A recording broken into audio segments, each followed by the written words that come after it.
హైదరాబాద్లో 70,000 రెస్టారెంట్లు ఉన్నాయండి. శ్రీఖండ్ అనగానే గుర్తొచ్చే ఫ్రై పీస్ బిర్యానీ.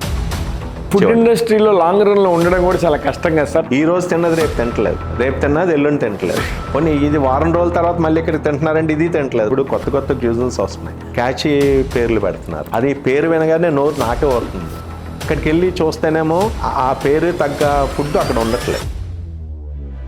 ఇప్పుడు పంజగుట్ట మన టేక్అవే పెట్టినప్పుడు ప్రతి ఒక్కరూ మన సుబ్రత్ బాలకృష్ణ గారు ఎన్ని రైలు బీరకాయ మెత్తలు, ఎండు మెత్తలు బీరకాయ అవి తినేవారు. అవి ఎక్కడ దొరికి కాదు. మన రాజశేఖర రెడ్డి గారు సీఎంగా ఉన్నప్పుడు పెట్టెలు, కౌన్స్ పెట్టెలు ఆయనకి చేయించి పంపించారు. ఒక 30 బిర్యానీ అమ్మితే 30-10లో 30-15లో మిగులుతాయి. 10 బిర్యానీలు కానీ వెళ్తే ఎంత మిగులుతుందో, ఒక బిర్యానీ ఆగిపోతే అంత పోదు. కేవలం డబ్బులు మాత్రమే సంపాదించచ్చు దీంట్లో అని వచ్చి అని ఈ ఫీల్డ్లోకి దూకే వాళ్ళకి మీరేం చెప్తారు? శుక్రవారం, శనివారం, ఆదివారం వ్యాపారం చూసి రావద్దని చెప్పి టేక్అవే పెట్టాలనుకుంటే కనుక ఒక నెల నా దగ్గర ఉండండి. నేను పొద్దున్న నుంచి సాయంత్రం వరకు ఏం చేస్తున్నానో అది చూడండి, అంతే చాలు. మీరు అలా చేయగలిగితే పెట్టుకోండి. మీలాంటి పెద్దవాళ్ళని ఇప్పుడే తీసుకొని రావడం మేము ఎక్స్పీరియన్స్లో కానీ, ఏజ్లో కానీ, పర్ఫార్మెన్స్లో కానీ.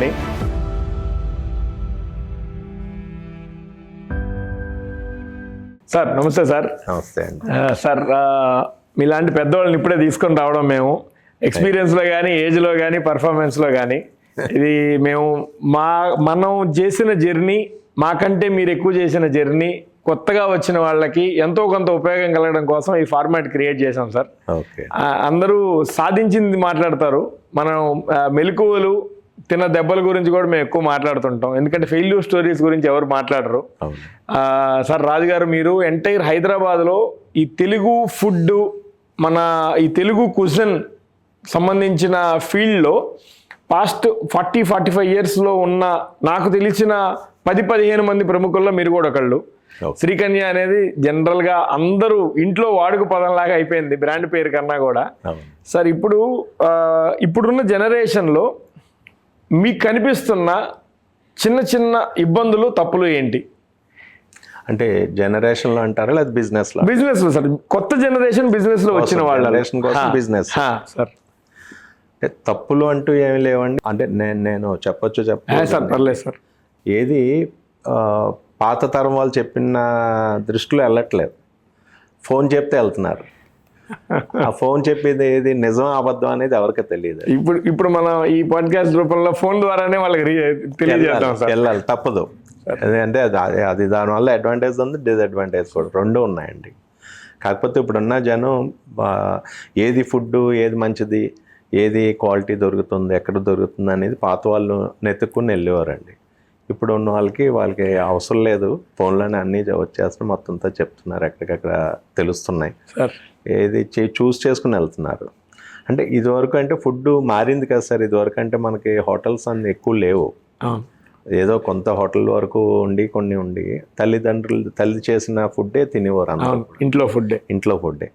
ఇప్పుడు చిన్నప్పటి నుంచి కూడా ఇంట్లో ఫుడ్ ఎవరు పిల్లలకి తింటలేదు. అలాగని పోనీ ఇంట్లో వాళ్ళు కూడా ఫుడ్ అనేది ఇంట్లో ఇది అవ్వట్లేదు, బయట ఫుడ్ ఎక్కువ ఇచ్చేస్తున్నారు. దానివల్ల ఎక్కడ ఫుడ్ బాగుంది, ఏం బాగుంది అనేది ఇప్పుడున్న జనరేషన్ కొంచెం ఎక్కువ తీసుకోవట్లేదు. సార్ వ్యాపార పరంగా మాట్లాడితే సార్, ఇప్పుడున్న కొత్త జనరేషను బాగా షైన్ అవుతున్నారా, లేదా బాగా కష్టపడుతున్నారా, నిజంగా మెలకువలతో ముందుకెళ్తున్నారా? ఎలా మీ దృష్టిలో, మీ కోణంలో ఏం ఆలోచిస్తారు? అంటే మా జనరేషన్ ఉన్నప్పుడు కష్టపడాల్సి వచ్చేదండి. ఇప్పుడు కొంచెం ఈ టెక్నాలజీ వచ్చిన తర్వాత పెద్దగా కష్టపడాల్సిన అవసరం ఉండట్లేదు. ఫిజికల్ కష్టం లేదు. ఫిజికల్ కష్టం లేదు. ఎంతసేపు మైండ్ దాని మీద పెట్టి కొంచెం టెక్నాలజీ పరంగా వెళ్ళి, ఇదివరకు అంటే మేము బిల్లులు చేత్తో రాసుకునే వాళ్ళం. ఇప్పుడు కంప్యూటర్స్ వచ్చినాయి, వర్క్ తగ్గింది. ఇప్పుడున్న దానికి వర్క్ తగ్గింది, ఇంకా ఎక్కువ చేసుకోవచ్చు యాక్చువల్లీ వ్యాపారం అనేది. అందుకే ఇదివరకు పూర్వం అంటే ఏదో ఒక బ్రాంచ్కి అలవాటు ఉండిపోయేది. ఇప్పుడు వందలు ఇప్పుడు ఒకే మనిషి 10-15 బ్రాంచ్లు పెట్టవలసిన 100,000 చేస్తున్నారు. 100,000 చేస్తున్నారు. దీనివల్ల టెక్నాలజీ పెరగడం వల్ల. కానీ మాలాగా దీంట్లోనే ఇలాగే ఉండాలని మాకు కొంచెం కొన్ని ఉంటాయి పడిగట్లు, కొన్ని ఎథిక్స్ ఉంటాయి. అలాగా ఉంటే మటుకు ఒక దాంట్లోనే ఉండు. ఒక దాంట్లో ఉండిపోతాం. జనరేషన్ మటుకు ఇంకా బాగా పెరగాలి అనుకున్నప్పుడు ఒక దాంట్లో ఉండకూడదు. డిఫరెంట్ ఒకే వ్యాపారంలో చాలా రకాలు ఉంటాయి. అవును. ఇప్పుడు మాదంటే అథెంటిక్ ఆంధ్ర నేను చేసింది. ఇప్పుడు మా పిల్లలు చేయాలంటే దాన్ని చేంజ్ చేసి కొంచెం ముందుకెళ్ళాలి, మెలకువలు మార్పులు చేర్పులు చేయాలి. అథెంటిక్ ఆంధ్రతోనే ఉండిపోతే కనుక అది ముందుకు వెళ్ళట్లేదు. ఏదో ఒక బ్రాంచ్ 2 బ్రాంచ్లతో ఉండిపోవాల్సి వస్తుంది. వేరే ఇంకా వస్తున్నాయి మనకు ఇప్పుడు ప్రెసెంట్. చైనీస్ అని, మంగోలియన్ అని, ఇటాలియన్ అని, టిఫిన్స్ అని, నాన్ వెజిటేరియన్ టిఫిన్స్ అని, చాలా రకాల చేంజెస్. అంటే ఎక్కువ ఈ జనరేషన్ కోరుకునేది చేంజ్ కోరుకుంటాం. ఈ రోజు తిన్నది రేపు తింటలేదు, కొత్తది కావాలి అంతే. రేపు తిన్నది ఎల్లుండి తింటలేదు. పోనీ ఇది వారం రోజుల తర్వాత మళ్ళీ ఇక్కడికి తింటున్నారంటే ఇది తింటలేదు, మళ్ళీ ఆ వారం రోజులు అంటే కొత్తదనం. ఇది ఎంతసేపు కూడా ఇదివరకు టెక్నాలజీ, ఫోన్లు లేక, టెక్నాలజీ తెలియక ఒక ఊరికి ఒక హోటల్, 2 హోటల్, 3 హోటల్ అలా ఉండేయండి. ఇప్పుడు 100,000 హోటళ్ళు వస్తున్నాయి. దాని గురించి మారాలి. ఒక చిన్న క్యాలిక్యులేషన్ మేరకు ఓన్లీ హైదరాబాద్లో 70,000 రెస్టారెంట్లు ఉన్నాయండి సార్. ఉన్నాయి సార్. ఇప్పుడు ఆ రకంగా ఇలా రెస్టారెంట్లు పెరిగిన దాని మూలాన కానీ, ఇప్పుడు ప్రతిరోజు కొత్తది కోరుకుంటున్న మూలాన కానీ, వ్యాపారస్తుడు క్యాలిక్యులేషన్ మెంటాలిటీలో పాసిబిలిటీ తగ్గదంటారా వ్యాపారం మేరకు? ఒకప్పుడు మీరు విన్నప్పుడు 3-4 రెస్టారెంట్లు తినేవాళ్ళు ఆ రోజు తక్కువే ఉన్నారు, కానీ ఉన్న రెస్టారెంట్లు తక్కువే అంతే. కానీ ఆ రోజు ఉన్న రెవెన్యూకి ఈ రోజు ఉన్న రెవెన్యూకి డిఫరెన్స్ లేదంటారా? రెవెన్యూ డిఫరెన్స్ మారింది కనుక ఇన్ని రెస్టారెంట్లు రాగలుగుతాయి. ఆ రోజున్న రెవెన్యూ ఇప్పుడు ఉంటే ఇన్ని రెస్టారెంట్లకి వచ్చే అవకాశం ఎక్కడ మీకు చాయిస్ ఉంటుంది? ఇప్పుడు స్పెండింగ్ కెపాసిటీ పెరిగింది కనుక బాగా ఇదవుతుంది. ఇప్పుడు అప్పుడున్న రెవెన్యూ ఇప్పుడు ఉందనుకోండి, ఇన్ని రెస్టారెంట్లు రావు, ఇన్ని అవకాశాలు లేవు. వ్యాపారస్తులకి అవకాశాలు ఉండు, తినే వాళ్ళకి కూడా అవకాశం. టెక్నాలజీ ఆన్లైన్ పెరిగింది, టెక్నాలజీ పెరిగింది, దానివల్ల అవకాశాలు ఎక్కువ ఉన్నాయండి. ఇప్పుడున్న జనరేషన్కి అవకాశాలు ఎక్కువ. సార్, ఇప్పుడు ఓవరాల్గా మీ జర్నీ ఎంత సార్? 30 ఏళ్ళ? అంటే ఇక్కడ హైదరాబాద్ లో అయితే 25 సంవత్సరాలు అయిందండి. నేను యాక్చువల్గా పుట్టడమే రెస్టారెంట్, మన మా నాన్నగారు చేసి ఒక హోటల్లో పుట్టాను. అప్పుడు అది మిలిటరీ హోటల్ అనేవారు. అంటే మామూలు భోజన హోటల్, మిలిటరీ హోటల్ అంటే నాన్ వెజిటేరియన్ ఉంటాయి అన్నమాట. అదే మిలిటరీ హోటల్ అనేవారు. హోటలే నాన్ వెజిటేరియన్ హోటల్ ఏదైనా సరే మిలిటరీ హోటలే. ఇప్పటికీ మీ Eluru side Appalaraju military hotel 100 సంవత్సరాల హోటల్ అంటారు సార్. అవునండి, అది మా అమ్మగారికి రిలేషన్. మా ఏలూరు అప్పలరాజు గారు, కాకినాడ మా మేసాల రాజు గారు, ఇలా మా అమ్మగారికి రిలేషన్. బ్యాక్గ్రౌండ్ అంతా అదే. 4 ఫాదర్స్ రిలేషన్. మా ఫాదర్ కూడా, నేను పుట్టడే హోటల్లో పుట్టాను. మా ఫాదర్ చేసేవారు చిన్న హోటల్. దానివల్ల మాకు ఇంకా ఇదే దీని మీద ఇదే వ్యాపకం. ప్లస్ మనం పెట్టగలగాలని చిన్న తపన, అదే కొంచెం బ్లడ్ లో ఉందో మరి ఎక్కడుందో తెలియదండి. ఎవరైనా వస్తే భోజనం పెడదాం సరదాగా, ఆ భోజనం చేసి ఆనందంగా ఉంటేనే అదే 10,000 అన్నట్టు ఉంటుంది మా మనసు. అంతేకండి. అంటే హోటల్ చేసే వాళ్ళు ఎవరైనా సరే ఎథిక్స్ ఉన్నాయి కొన్ని. భోజనం పెట్టగలగాలి సార్. ఫుడ్ తయారు చేయడం 50%, పెట్టగలగడం 50%. కొసరు వడ్డించడం అంతే. మనం ఇప్పుడు తయారు చేసింది పడేయకుండా పెట్టడం మంచిది కదా. అంతే కదా సార్. అది అంటే ఇది వరకు పూర్వం అతిథిగా పెట్టేవారు, ఇప్పుడేమో డబ్బులు ఇచ్చి పెడుతున్నాం అండి. అంతే, అంతకంటే డిఫరెన్స్ ఏమి సార్. ఇప్పుడు మీ ఎంటైర్ ఒక 25-30 ఏళ్ల జర్నీ ఒక 3 మాటల్లో కానీ, ఒక 3 లైన్లలో కానీ చెప్పాలి అంటే మీరు క్లుప్తంగా ఎలా చెప్పగలుగుతారు? 25 ఏళ్ళ జర్నీ అంటే అది యాక్చువల్గా ఇంత పేరు వస్తుందని కూడా నాకు తెలియదండి. చేయడమే నా వంతు, చేశాను అంతే. ఇదేదో ఇలా జరుగుతుంది, ఇలా వస్తుందని నాకు తెలియదు అంతే. ఇంత హైదరాబాద్ లాంటి మహానగరంలో అంత పేరు వస్తుందని కూడా నాకు అప్పుడు తెలియదు. చేశాను. ఆ చేసేదే కొంచెం మన ఫ్రాముడ్గా, అంటే మనం దాని మీద మనసు పెట్టి చేయడం అంతే. ఆ మనసు పెట్టి చేయడం, ఎవరైనా ఇప్పుడున్న జనరేషన్ కూడా ఏ పని చేసినా సరే మనసు పెట్టి చేస్తే అది 100% సక్సెస్ అవుతుంది.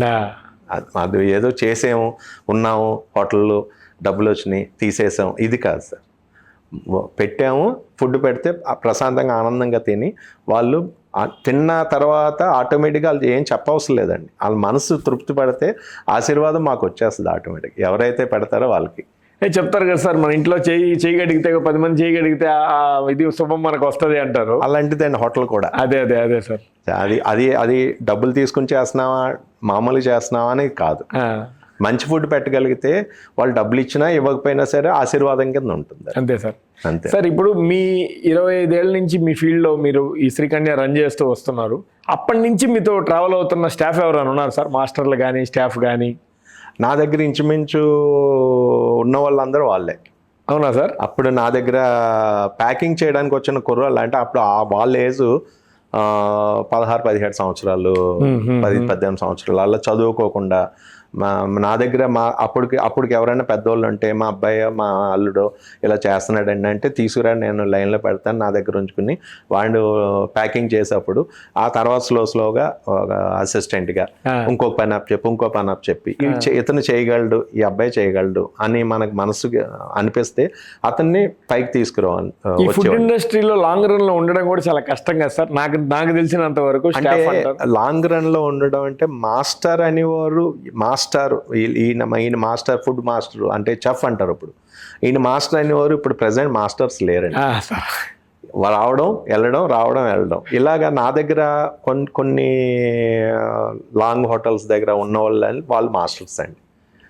ఆ ఫస్ట్ నుంచి ఉన్న వాళ్ళే అలా కంటిన్యూ అవుతూ నా దగ్గర ఇప్పుడు ఉన్న వాళ్ళందరూ ఇంచుమించు 20 సంవత్సరాల నుంచి ఉన్న స్టాఫ్ ఉన్నారు. వాళ్ళు ఇప్పుడు మాస్టర్లు, నాకు వాళ్ళే స్టాఫ్ అండ్ మెయిన్ సార్. అదొక కుటుంబం అంతే మాకు. అంటే నేను ఈ క్వశ్చన్ ఎందుకు అడిగానంటే, ఇప్పుడు నేను ఫీల్డ్లోకి వచ్చి 13 ఏళ్ళు అయింది సార్, 13th రన్నింగ్ ఇప్పుడు. నాతో కూడా 0 నుంచి ట్రావెల్ అవుతున్న వాళ్ళు 7 మంది ఉన్నారు సార్. ఓకే. అంటే నాకు అది కొత్తగా వచ్చిన వాళ్ళ దగ్గర నాకు కనపడట్లేదు. అది కొత్తగా వచ్చే వాళ్ళు అంటే వాళ్ళకి తెలియదు సార్ యాక్చువల్గా. అంతేనా? ఇప్పుడు ఏదైనా చిన్నప్పటి నుంచి, ఇప్పుడు మన చిన్నప్పటి నుంచి నర్సరీ నుంచి చదివితేనే కదా చదువు. 10th క్లాస్ 11 సంవత్సరాలు వచ్చిన తర్వాత అతను తీసుకెళ్తే 9th వేసేస్తే చదువు రాదు కదా. అలాగే ఫస్ట్ నుంచి హోటల్లో ఉంటూ చిన్నప్పటి నుంచి వాళ్ళు పెరిగి వాతావరణాన్ని బట్టి, వాళ్ళు నేర్చుకున్న విధానాన్ని బట్టి ఎవరైనా సరే ఒక మాస్టర్ అవ్వాలని దగ్గర 20 సంవత్సరాలు పడుతుంది సార్. ఇప్పుడు కొత్తగా ఒక 18 సంవత్సరాలు 20 సంవత్సరాలు కుర్రోళ్ళు వచ్చేసి 2 సంవత్సరాలు చేసి మాస్టర్ అంటే అది కరెక్ట్ కాదు. అది వాళ్ళకి తెలియట్లేదు, బయట వాళ్ళకి తెలియకుండా 100% ఇటు తిరిగి ఇవ్వలేరు. వాళ్ళకి ఏం చేయాలో తెలియదు. ఇప్పుడు ఏదైనా ఫస్ట్ నుంచి కూడా పొయ్యి వెలిగించినప్పటి నుంచి తెలిస్తేనే తెలుస్తుందండి. అందులో మీరు చేసేది అథెంటిక్ స్లో కుకింగ్ అంటారు నాకు తెలిసినంత వరకు. ఇది మనం ఈ ఇండియన్లు చైనీస్లు అంటే 1-2 సంవత్సరాలు ట్రైనింగ్ సరిపోవచ్చేమో అని నా ఆలోచన. బట్ ఈ ఫార్మాట్ కి అలా కుదరదేమో అని. అంటే మాదేంటంటే చైనీస్ అనుకోండి, బేస్ ఐటమ్ ఒకటే ఉంటుంది, ఆ బేస్ ఐటమ్ నుంచి అన్ని ఐటమ్ తయారవుతాయి. మాది అలా కాదు, ఏ ఐటమ్ కూడా ఒక 100 రకాలు చేస్తే 100 రకాలుగా ఉండాలి. ఇప్పుడు ప్రెసెంట్ 20 సంవత్సరాల నుంచి చేస్తున్నాను నేను. నాకు వంట వచ్చాను కాదు, కాకపోతే నాకు ఈ రోజు కూడా నేర్చుకోవాలి నేను. అండ్ ఇది ఎండ్లెస్ అండి, ఫుడ్ విషయం మటుకు ఎండ్లెస్. అది దీనికి ఎండ్ ఉంది, ఇతను మాస్టర్ అయిపోయాడు, ఇతను చేసేస్తాడు అనేది తప్పు. ఫుడ్ ఏ రోజుకి ఆ రోజు కొత్త.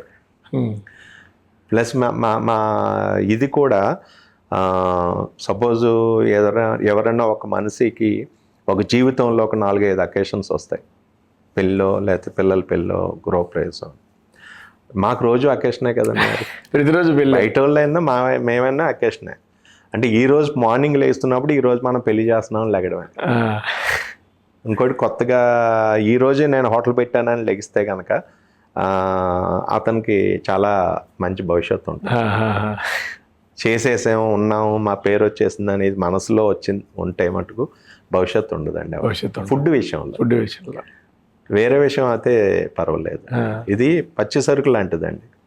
పచ్చి సరుకు అంటే ఆ రోజుకు అయిపోవాలి, ఆ పూటకి అయిపోవాలి, ఆ రోజుకి కూడా కాదు. మార్నింగ్ చేస్తుంది ఈవినింగ్ పని చేయదు, ఈవినింగ్ చేస్తుంది మళ్ళీ మార్నింగ్ పని చేయదు. పచ్చి సరుకు ఆ రోజు అయిపోవాలి, ఆ రోజుకి అయిపోవాలి.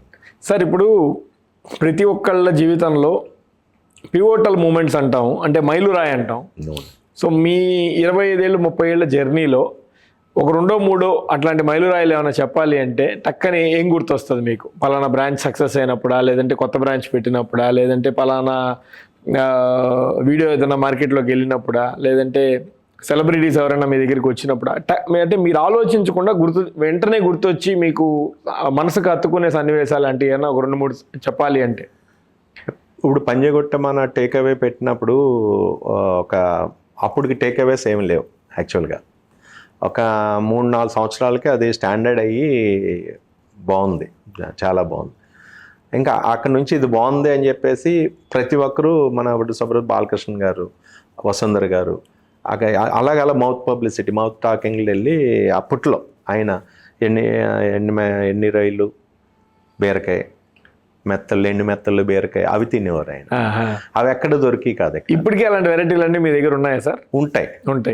ఉంటాయి కానీ అలాంటి వాళ్ళు ఇప్పుడు ప్రజెంట్ ఒక రేంజ్లో తిన్న తర్వాత కొంచెం మానేస్తారు కదా. అలా తినగలిగిన వాళ్ళు ఎవరన్నా ఉంటే నేను ఇప్పుడు చేసి పెట్టగలను, ఇప్పటికీ ఉన్నాయి.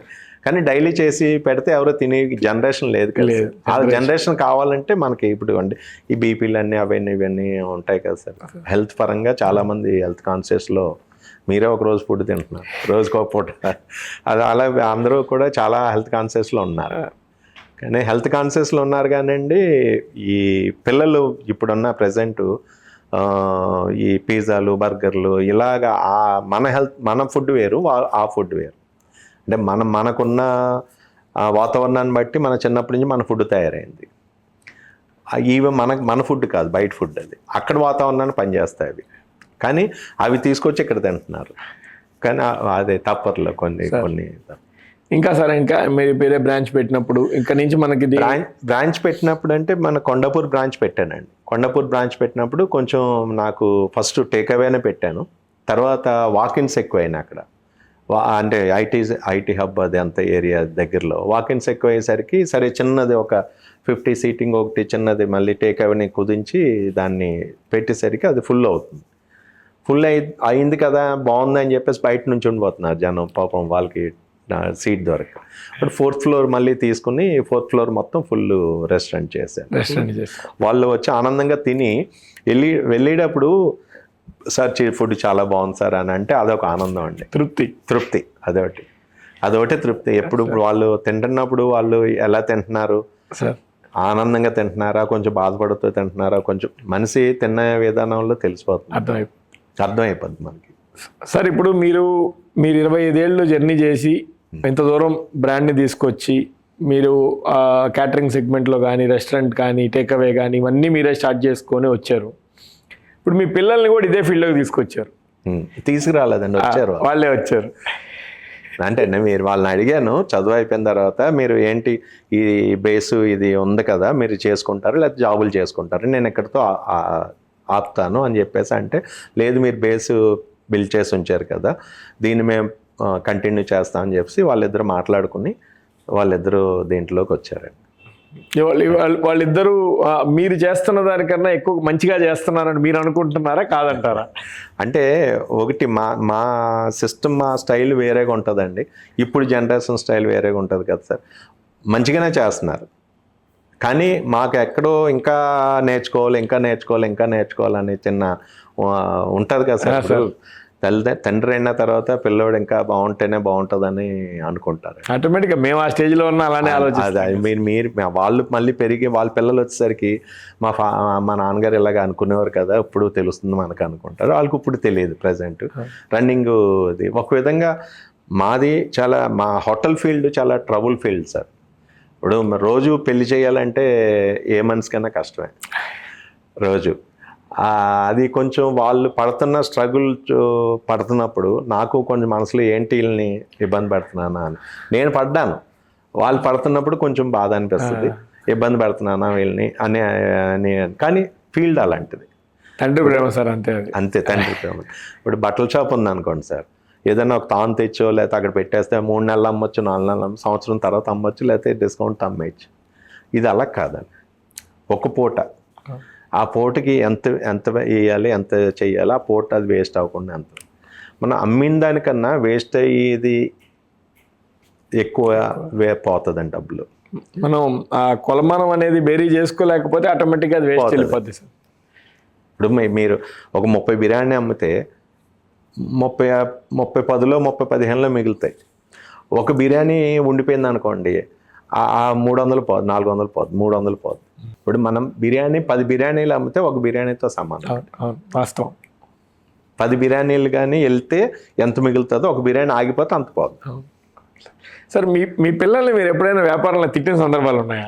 కోప్పడిన సందర్భాలు కానీ ఉంటాయండి. ఉంటాయి.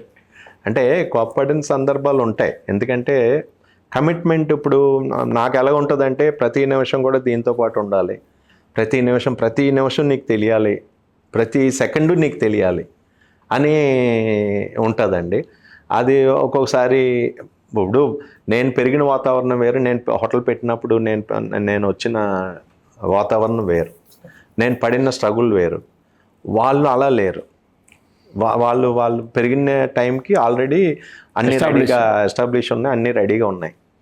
అంటే ఎంత కష్టపడి వచ్చాను అనేది వాళ్ళకి పెరిగిన తర్వాత తెలియదు. అంటే శ్రీకన్య అనగానే శ్రీకన్య ఆయన పిల్లలు ఇది అనగానే ఎంతో కొంత మనం అనే ఒక హోదా ఉంటుంది. నాకు ఆ హోదా స్టార్టింగ్లో లేదు. చేసి రావాలి, పెరగాలి, నాతో పాటు 10 మంది బతుకుతున్నారు, అలా ఉంటుందండి. కాకపోతే ఇప్పుడు వాళ్ళు చేసే విధానాన్ని బట్టి మ్యాక్సిమం చేస్తున్నారు. కాకపోతే ఎంతో కొంత ఇది చేస్తే బాగుండు అని ఉంటుంది. కానీ వాళ్ళకి అందులో అవగాహన ఎప్పుడు పెరుగుతుంది అంటే దాంట్లో వాళ్ళు పడ్డ బాధలతో పాటు అవగాహన పెరుగుతుంది. స్టార్టింగ్లోనే అవగాహన పెరగదు. ఎక్స్పీరియన్స్ ఇప్పుడు ఏదైనా ఒక దెబ్బ తగిలితే ఆ దెబ్బ ఇది నా చిన్నప్పుడు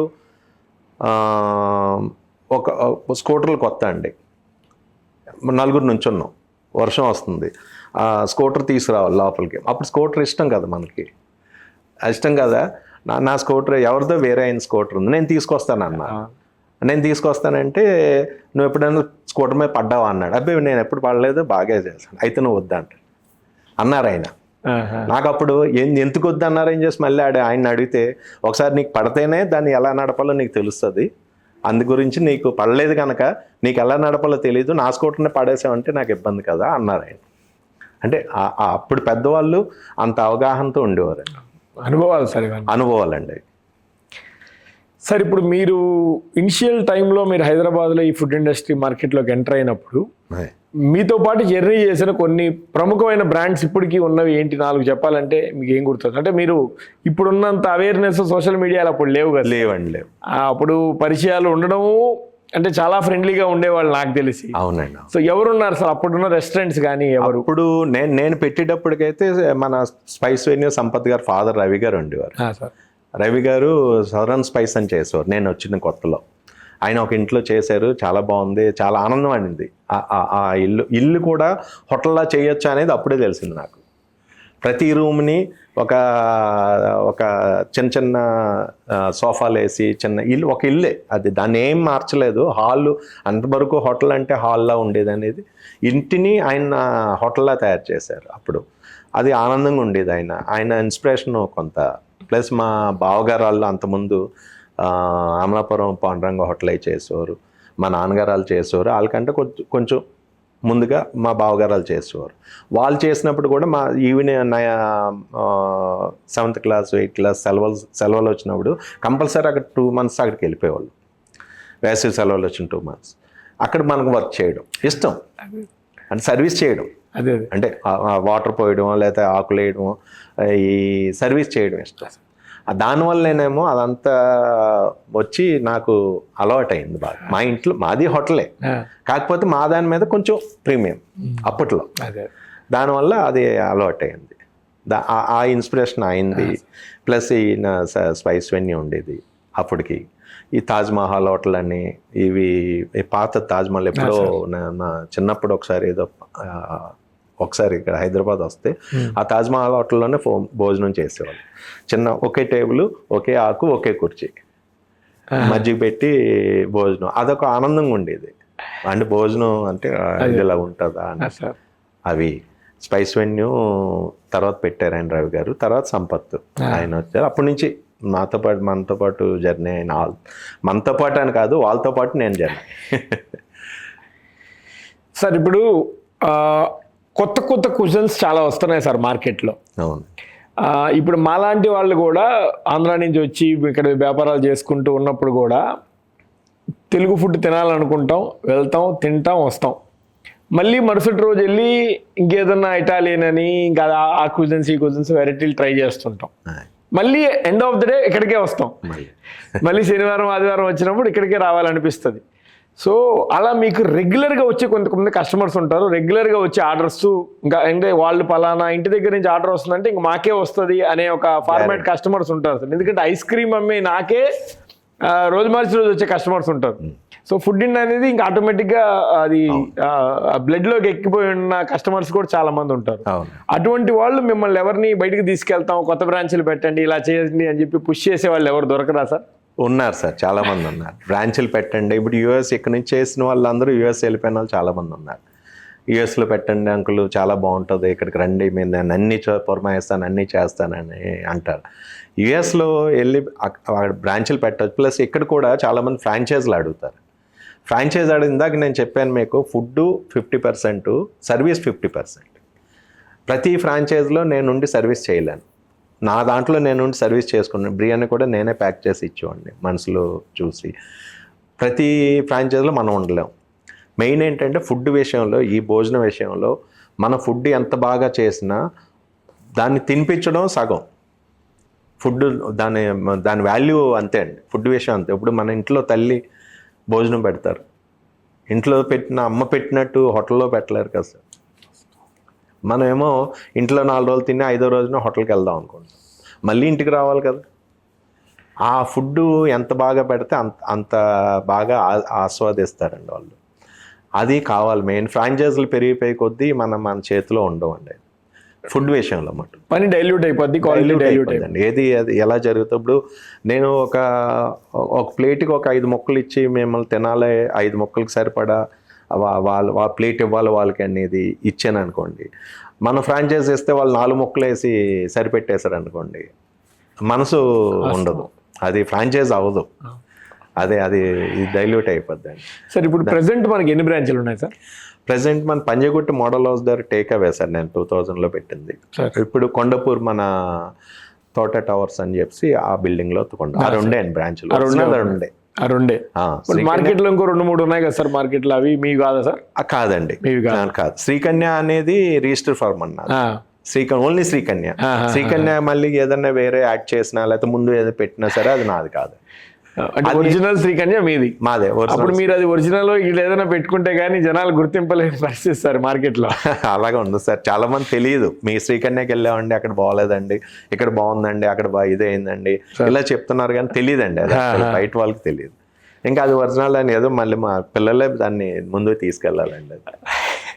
సార్ ఇప్పుడు ఢిల్లీలో, ముంబైలో, పూణేలో మన ఈ తెలుగు కుజన్ ఫార్మాట్లు, సౌత్ ఇండియన్ కుజన్ ఫార్మాట్లు చాలామంది బ్రాంచెస్ పెడుతున్నారు సార్. మైసూర్ కెఫే అని ఒకటి ఉంది ముంబైలో. ఇప్పుడు రామేశ్వరం కెఫే వాళ్ళు అక్కడి నుంచి బెంగళూరులో స్టార్ట్ అయ్యి వాళ్ళు కూడా అక్కడికి వెళ్ళారు. ఇప్పుడు మీకు సౌత్ ఇండీస్ అని ఢిల్లీలో ఒక బ్రాండ్ ఉంది. అహ్మదాబాద్లో అలానే ఒక chefs, south Indian chefs start చేసిన వాళ్ళు ఉన్నారు. వీళ్ళందరూ కూడా దీనికి షెల్ఫ్ లైఫ్ పెంచి మన ప్రోడక్ట్స్కి బిర్యానీలు కూడా మన ఇక్కడి నుంచి హైదరాబాదీ బిర్యానీలు కూడా రిటార్డ్ ప్యాకేజింగ్ అని చెప్పి యూఎస్ పంపించడాలు, హలీం కూడా రిటార్డ్ ప్యాకేజింగ్ చేసి యూకే, మిడిల్ ఈస్ట్ ఇట్లాంటి పంపించడాలు లాంటివి.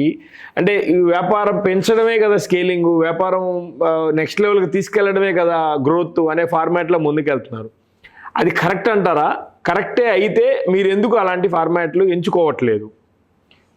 అది అంటే అన్ని ప్రోడక్ట్స్ అని నేను అన్నాను సార్. అది కొన్ని ప్రోడక్ట్స్ అయినా అలా తీసుకెళ్ళగలిగితే బయటికి వెళ్ళే పాసిబిలిటీలు ఉంటాయి కదా అనేది నా ఆలోచన. మీరు దానికి ఏం చెప్తారు? ఇప్పుడు అథెంటిక్ ప్రొడక్ట్స్కి లైఫ్ స్పాన్ తక్కువ అండి. అథెంటిక్ ప్రొడక్ట్స్కి ఎప్పుడు కూడా ఒక పూట లైఫ్ స్పాన్, తప్పితే ఒక రోజు అంతే. తప్పించి అలా ఉన్నాయంటే దాంట్లో కంపల్సరీ ప్రిజర్వేటివ్స్ యాడ్ చేయాలి, దాన్ని నిలబడాలంటే చేయాలి అని చెప్పేసి. అంటే అథెంటిక్గా ఈ ఫుడ్ మనం పెట్టాలి అనుకున్నప్పుడు ఒక తల్లి కొడుక్కి ఎలా పెడుతుందండి? ఇవాళ ఫుడ్ రేపు పెట్టలేదు, తను తింటుంది కానీ కొడుకు పెట్టదు. కొడుక్కి వేడిగా చేసి పెడుతుంది, ఉండిపోతే తను తింటుంది తల్లి. అది తల్లిలాగా ఉండాలండి. తల్లి ప్రేమ ఉండాలి హోటల్ అంటే అథెంటిక్స్కి. నేను ఇప్పుడు మీరు అన్నట్టు కొత్తగా వచ్చిన వాళ్ళకి ఇది ఇలా లైఫ్ స్పాన్ పెంచి ఇలా చేసి కొత్త తెలియక వాళ్ళకి. ఇప్పుడు మా వరకు మేము అథెంటిక్గా బాగా చేయాలని, ఇప్పుడు ఇంతమంది 20 సంవత్సరాలు అయినా మన దగ్గరికి వచ్చి ఫుడ్ అడిగినా లేకపోతే క్యాటరింగ్ చేసినా వస్తున్నారంటే అది మన మీద నమ్మకం కొద్ది. మన నమ్మకం మీద వాళ్ళు కంపల్సరీ ఈయనకి ఇస్తే కంపల్సరీ మనకి మంచి ఫుడ్ వస్తుంది అని నమ్మకం, నాకు మీద నమ్మకం ఉన్న వాళ్ళు చాలామంది ఉన్నారండి. ఆ నమ్మకంగా నమ్మకమే మళ్ళీ రప్పిస్తుందండి. మళ్ళీ మీరు ఎక్కడికి వెళ్ళినా ఇప్పుడు పిల్లలు ఇప్పుడు కొత్త కొత్త క్యూజన్స్ వస్తున్నాయి, కొత్త కొత్త క్యూజన్స్ ఈ క్యాచీ పేర్లు పెడుతున్నారు. అది పేరు వినగానే నోరు నాకే వస్తుంది, కానీ అక్కడికి వెళ్ళి చూస్తేనేమో ఆ పేరు తగ్గ ఫుడ్ అక్కడ ఉండట్లేదు. అది వేరే వేరే డిషెస్ అంటే మల్టీ క్యూజన్ డిషెస్ ఉంటున్నాయి అక్కడ అన్నీ. పేరు మట్టుకు మన ఫుడ్ పేరు వస్తుంది, మన క్యాచీగా ఉంటుంది. ఆ ఓన్లీ మనిషి రావడం కోసమే ఆ పేర్లు పెడుతున్నారండి. వెళ్ళిన తర్వాత మన ఫుడ్డే కదా అన్నట్టు, మామూలు ఫుడ్డే కదా అన్నట్టు ఉంటున్నారు. అది లైఫ్ స్పాన్ అదే అలాంటి వ్యాపారాలు కొంచెం లైఫ్ కష్టంగా ఉంటుంది సార్. F&B మార్కెట్లో ప్రతి బ్రాండ్కి, ప్రతి రెస్టారెంట్కి, ప్రతి షాప్కి, ఏ బ్రాండ్కి అయినా కూడా హీరో ప్రోడక్ట్స్ అని 3-4 ఉంటాయి సార్ నాకు తెలిసినంత వరకు. అలా మీ దాంట్లో హీరో ప్రోడక్ట్స్ అంటే ఏం చెప్తారు? మాది హీరో ప్రోడక్ట్స్ అంటే ఫ్రై పీస్ బిర్యానీ సార్. ఇంకా అది ఫ్రై పీస్ బిర్యానీ అనగానే మీకు ఫస్ట్ శ్రీఖండ్ అనగానే గుర్తొచ్చే ఫ్రై పీస్ బిర్యానీ. అంటే మేము యాక్చువల్గా నేను పెట్టే టైంకి ఆ ఫ్రై పీస్ బిర్యానీ అనేది లేదు, అంటే ఆ పేరు లేదు, బిర్యానీయే యాక్చువల్గా. ఆ ఫ్రై పీస్ బిర్యానీ అనేది లేదు. మనం పెట్టినప్పుడు అది యాడ్ చేసి పెట్టాం యాక్చువల్గా ఫ్రై పీస్ బిర్యానీ. ఇప్పుడు కూడా మీకు రైస్ వేరు, కుకింగ్ వేరే. రైస్ వేరు, చికెన్ ఫ్రై వేరు, కానీ ఫ్రై విధానం వేరు, చేసే విధానం వేరు. రైస్ బిర్యానీ రైస్, అది దమ్మే అన్నీ ఉంటాయి, అన్నీ మామూలు అన్నీ ఉంటాయి, బిర్యానీ టైపే. రెండు మిక్స్ అయ్యేసరికి ఓల్డ్ పాత స్టైలు పలావ్ రెసిపీ వస్తుంది. ఇక్కడ తెలంగాణలో బగారా రైస్ అంటారు సార్. ఇక్కడ బగారా రైస్ అండి, రైస్ మటుకు మా ఆ బగారా రైస్ అంటే ఇక్కడ చేసే విధానాన్ని బగారా రైస్గా దాని మీద కొంచెం ఇంగ్రీడియంట్స్ ఎక్కువ వేసి బాగా చేసి దాన్ని మా చికెన్ ఫ్రై అయితే యాడ్ అవుతాయి. ఆ రెండు మిక్స్ అవుతే మటుకు అన్ని విడివిడిగా తినకుండా మిక్స్ చేసి తింటే, కలుపుకుని తింటే మటుకు pulao taste, old style pulao taste. Old style pulao taste అంటే అది కొంచెం డిఫరెంట్గా ఉండేదండి. మా ఊర్లో మా చిన్నప్పుడు వారానికి ఒకరోజే ఉండేది. అది సంతలో ఏదన్నా సంత ఒకరోజు, ఒక ఊరు సంత బుధవారం, ఒక ఊరు సంత ఆదివారం అలా ఉంటుంది. ఆ సంత రోజునే చేసేవారు. ఆ చేయడం కూడా 1 వీక్ ముందు నుంచి ప్రిపరేషన్స్ అవి ఓన్లీ బిర్యానీ చేయడానికి. అంటే అప్పుడు బాస్మతి రైస్లు లేవు, మన రైస్నే 1 వీక్ ముందు నుంచి ప్రిపరేషన్ చేసి ఆ రైస్ని టైట్ చేసి, అంటే రైస్ ముక్క అవ్వకుండా టైట్గా ఉండేలాగా టైట్ చేసి అప్పుడు బిర్యానీ తయారు చేసేవారు 1 వీక్. దాన్ని మళ్ళీ నేతిలో వేపి ఆందోళన ఇది చేసి మిక్స్ చేసి దాన్ని ఎండబెట్టి ఆ స్మెల్ అది రాకుండా మళ్ళీ నేతిలో వేపి బిర్యానీ తయారు చేస్తాం. అంత ఒక వారం పట్టింది బిర్యానీ చేయడానికి అప్పట్లో. మరి హైదరాబాద్లో అయితే అప్పుడు బిర్యానీ ఉందనుకోండి, అప్పుడు హైదరాబాద్ మన వాళ్ళందరికీ తెలియదు కదా అప్పుడు. అంటే ఆ బిర్యానీ వేరు, మన స్టైల్ బిర్యానీ, ఇది పలావ్. ఇప్పుడు ప్రెసెంట్ ట్రెండ్ అంటే ఆ పలావ్ మళ్ళీ ముందుకు వస్తుంది.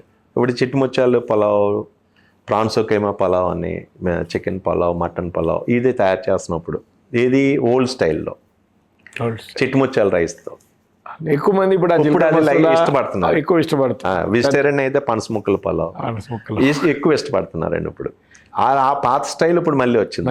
సర్కిల్ కదా సార్, మొత్తం సర్కిల్ అండి. మళ్ళీ ఇప్పుడు కొత్తగా ఏది తిన్నా అది మొహం మొత్తేస్తుంది, మళ్ళీ పాత దానికి వెళ్తారు. ఇప్పుడు అలాగే 25 సంవత్సరాల నుంచి మేము అవుతున్నామంటే బయటికి వెళ్తారు, ఒక రోజు 2 రోజులు అక్కడ తింటారు, చూస్తారు, మళ్ళీ మన దగ్గరకు వస్తారు. అది ఎప్పుడు కూడా ఆ ప్రొడక్టు క్యాపబుల్గా మనకు ఉందా లేదా, అంటే అథెంటిక్గా చేస్తున్నారా లేదా అని చూస్తారు. ట్రయల్ కోసం బయటకు వెళ్తారు, తప్పదు, మళ్ళీ వస్తారండి. సార్ ఇప్పుడు మీరు అన్నట్లు ఈ పర్సనల్ అటాచ్మెంట్ కస్టమర్తో కానీ, వడ్డించడం కానీ, వాళ్ళు తింటే మనకు ఆనందపడడం కానీ, చేతులు కలగడం కానీ, ఇవన్నీ మనం మాట్లాడేటప్పుడు. కానీ మార్కెట్ ఎవల్యూషన్ చెందుతూ ఈ ఆన్లైన్ డెలివరీలు ఎక్కువ అయిపోయినాయి సార్. నాకు తెలిసి most of the restaurants 40-50% business online నుంచే వస్తుంది సార్. అవును. దానికి మీరేం చెప్తారు? అంటే వ్యాపార పరంగా, డబ్బుల పరంగా చూసుకుంటే అది పర్లేదు, ఓకే, నేను కాదన్ను. అది రేటు పెంచుతామా, తగ్గిస్తామా, కమిషనా, ఇవన్నీ సెకండరీ పక్కన పెడితే, అంటే మీరు చెప్పిన ఎగ్జాంపుల్స్ మేరకు అది కంప్లీట్లీ సంబంధం లేని విషయం అన్నమాట. దానికి మీరు ఎలా అనిపిస్తుంది? అంటే ఏమైపోయిందంటే అండి, ఇదివరకు నా టేక్ అవే పెట్టిన కొత్తలో ఒక అప్పుడు ఆయన్ని లేకపోయినా దిల్షుక్ నగర్ నుంచో లేకపోతే సికింద్రాబాద్ సిక్ విలేజ్ నుంచో ఇటు నుంచేమో గచ్చిబౌలి అవతల నుంచి మొత్తం ఎటు చూసినా సరే సండే అయ్యేసరికి ఒక 60-50 మంది 50-60 మంది నాదికు కంపల్సరీ ఉండేవారండి కస్టమర్స్. కంపల్సరీ వాళ్ళు వచ్చి ఇక్కడికి వచ్చి ఆ రోజు వచ్చి తీసుకుని ఒక 4-5 రోజులు సరిపడా తీసుకుని ఫుడ్ వెళ్ళిపోతుంటారు. నాకు శనివారమే నాకు ఆర్డర్స్ వచ్చాయి, శ్రీని గారు మీరు రేపు వస్తున్నాం, నాకు ఇది కావాలి, నాకు ఇది కావాలి, నాకు ఇది కావాలి. నేను వాళ్ళకి ఆ సండే మటుకు బాగా బిజీగా ఉండేది నాది. వాళ్ళకి 11:30కే ప్యాక్ చేసి పెట్టిస్తామండి పక్కన. వాళ్ళు వచ్చి జస్ట్ అలా కార్లోంచినే తీసుకెళ్ళిపోతూ ఉండేవారు. అంటే కస్టమర్ అది అప్పుడు బేస్ అంటే కస్టమర్ బేస్ లేదు. నాకు కంపల్సరీ కస్టమర్ ఈయన వస్తారు అంటే నెక్స్ట్ ఏమో ఇదివరకు స్విగ్గీ రాకముందు ఇప్పుడు నేనే బిర్యానీ ప్యాక్ చేసేవాడిని. ఫస్ట్ నేను పెట్టినప్పటి నుంచి బాక్స్ ప్యాకింగ్ అండి, కవర్ ప్యాకింగ్ లేదు, నీట్గా. అప్పటి నుంచే 2000 నుంచి బాక్స్ ప్యాకింగ్. ఆ ప్యాకింగ్ చేసినప్పుడు మీరు సపోజ్ మీరు వచ్చారనుకోండి, ఫుడ్ తీసుకుని మీరు కొత్తగా వచ్చారు, నాకు మీ ఫేస్ నాకు ఐడెంటిఫికేషన్ ఉంటుంది జస్ట్ మైండ్లోకి. తీసుకుని వాళ్ళు ఫుడ్ పట్టుకెళ్ళి రేపు ఎల్లుండో రేపు మనం 2 రోజుల తర్వాత వచ్చి నేను బిర్యానీ పట్టుకెళ్ళానండి బాగుందండి అని మాకు ఇంకా ఆనందం. అంటే బాగా పెట్టేయాలి, ఇంకా పెట్టాలి అని మళ్ళీ మీకు ప్యాక్ చేసి ఇస్తాను. ప్యాక్ చేసి ఇస్తే మళ్ళీ మీరు పట్టుకెళ్తారు. మళ్ళీ పట్టుకెళ్ళి అటు నుంచి వచ్చి అండ్ ఇందులో మసాలాలు వేస్తారంటారు. అంటే మీకు మసాలా ఇష్టం అనమాట, అంటే కొంచెం స్పైసీ ఇష్టం. అందు గురించి మళ్ళీ మీరు వచ్చినప్పుడు ఏం చేస్తానంటే మళ్ళీ ప్యాక్ చేసి స్పైసీ మసాలా వేసి ప్యాక్ చేసి ఇస్తాను. అది మీరు సాటిస్ఫాక్షన్, మీరు ఇంటికి వెళ్ళి హాయిగా కూర్చొని తింటారు. అంటే ఈ రిలేషన్ కూడా చాలా ఇంపార్టెంట్ అండి దీని విషయంలో కాదు, ఏ వ్యాపార విషయంలో అనేది మన రిలేషన్, మన కస్టమర్కి ఓనర్కి ఉన్న రిలేషన్ ఇంపార్టెంట్. ఓనర్ అవ్వచ్చు లేకపోతే మేనేజర్ అవ్వచ్చు, ఎవరన్నా సరే షాప్లో ఉన్న స్టోర్లో ఉన్న వాళ్ళకి రిలేషన్ ఎక్కువ ఇంపార్టెంట్. అది ఇదివరకు ఉండేదండి. ఈ స్విగ్గీ వచ్చిన తర్వాత మీరెవరో తెలియదు, మీరెవరో ఫోన్ చేస్తున్నారో తెలియదు, మీరే యాక్చువల్గా అంతకుముందు నేను ప్యాక్ చేసి ఇచ్చిన మీరే స్విగ్గీలో బుక్ చేస్తారు. నేను మామూలుగా వెళ్ళిపోతుంది అది. స్విగ్గీలో ఎవరో తెలియదు కదా మాకు, మీ నెంబరు రాదు, ఏమీ రాదు. అది స్విగ్గీలో ఎవరో తెలియక వెళ్ళిపోయింది అనుకోండి, మీరు భోజనం చేసినప్పుడు మీరు నాకు ఫోన్ చేసి నేను బాగోలేదండి అంటే అది ఏమని చెప్పాలి, మనం ఎలా చెప్పాలి వాళ్ళకి? మీరు వచ్చి తీసుకెళ్ళండి అని అనలేం. స్విగ్గీ అందరూ ప్రతి ఒక్కరూ అలాగని ఈ పెద్దవాళ్ళందరూ కూడా నేను శ్రీకన్యకల్ ఫుడ్ తెస్తానని సపోజ్ మన ఎదిగిన పిల్లల పక్కన ఉంచున్నానికి మీకు అసలు అంత దూరం వెళ్ళి తేవాలా, ఇదిగో 2 నిమిషాల్లో కొట్టేసి పక్కన ఉన్న హోటల్లో స్విగ్గీలోంచి వచ్చేస్తుంది. తండ్రి ఏం చేస్తాడు, పిల్లల్ని అలా కాదని చెప్పలేడు, ఆ ఫుడ్ తినలేడు, కాకపోతే కాంప్రమైజ్. ఇప్పుడు ఈ జనరేషన్ మారిన తర్వాత మ్యాక్సిమం కాంప్రమైజ్ అవుతున్నారు తల్లిదండ్రుల మటుకు. అన్ని విషయాల్లో అవ్వాలి, అవుతేనే ముందుకెళ్ళగలం మనం. అందు గురించి ఈ స్విగ్గీ పెరగడానికి కారణం కూడా అదే. ఈ వ్యాపార విధంగా నాకు కస్టమర్కి డైరెక్ట్గా నేను ఫుడ్ ఇస్తేనే నాకు ఆనందం సార్. ఎవరో ఏమైపోయిందంటే మాది రైతు అయిపోయామండి, పండించడం మేము, అమ్ముకోవడం వాళ్ళు, అంతే. కస్టమర్ ఎవరికి అమ్ముతున్నాను నేను, నా ఫుడ్ ఎవరు తింటున్నారని ఎవరికి మనకి తెలియదు, మనకి అలాగ అవుతుందండి సార్. ఇప్పుడు ఇందాక మీరు అన్నట్లు టేక్ అవే ఫార్మాట్ అంటున్నాం, ఇప్పుడు స్విగ్గీ జొమాటో ఆన్లైన్ సెగ్మెంట్ గురించి మాట్లాడాం. ఈ రెండింటిని కలిపి క్లౌడ్ కిచెన్స్ అని స్టార్ట్ చేస్తున్నారు సార్. ఇప్పుడు ఆ పర్సనల్ టచ్ ఉండదు, దీనివల్ల ఆదాయము రాదు. దానికి మీరు ఏం చెప్తారు? ఇది క్లౌడ్ కిచెన్ అనేది యాక్చువల్గా స్విగ్గీ వాళ్ళే తీసుకొచ్చారు సార్. బయట వాళ్ళకి ఎవరికి ఆ క్లౌడ్ కిచెన్ ఫస్ట్ తెలియదు, అవగాహన లేదు. క్లౌడ్ కిచెన్ అనేది తెలియదు.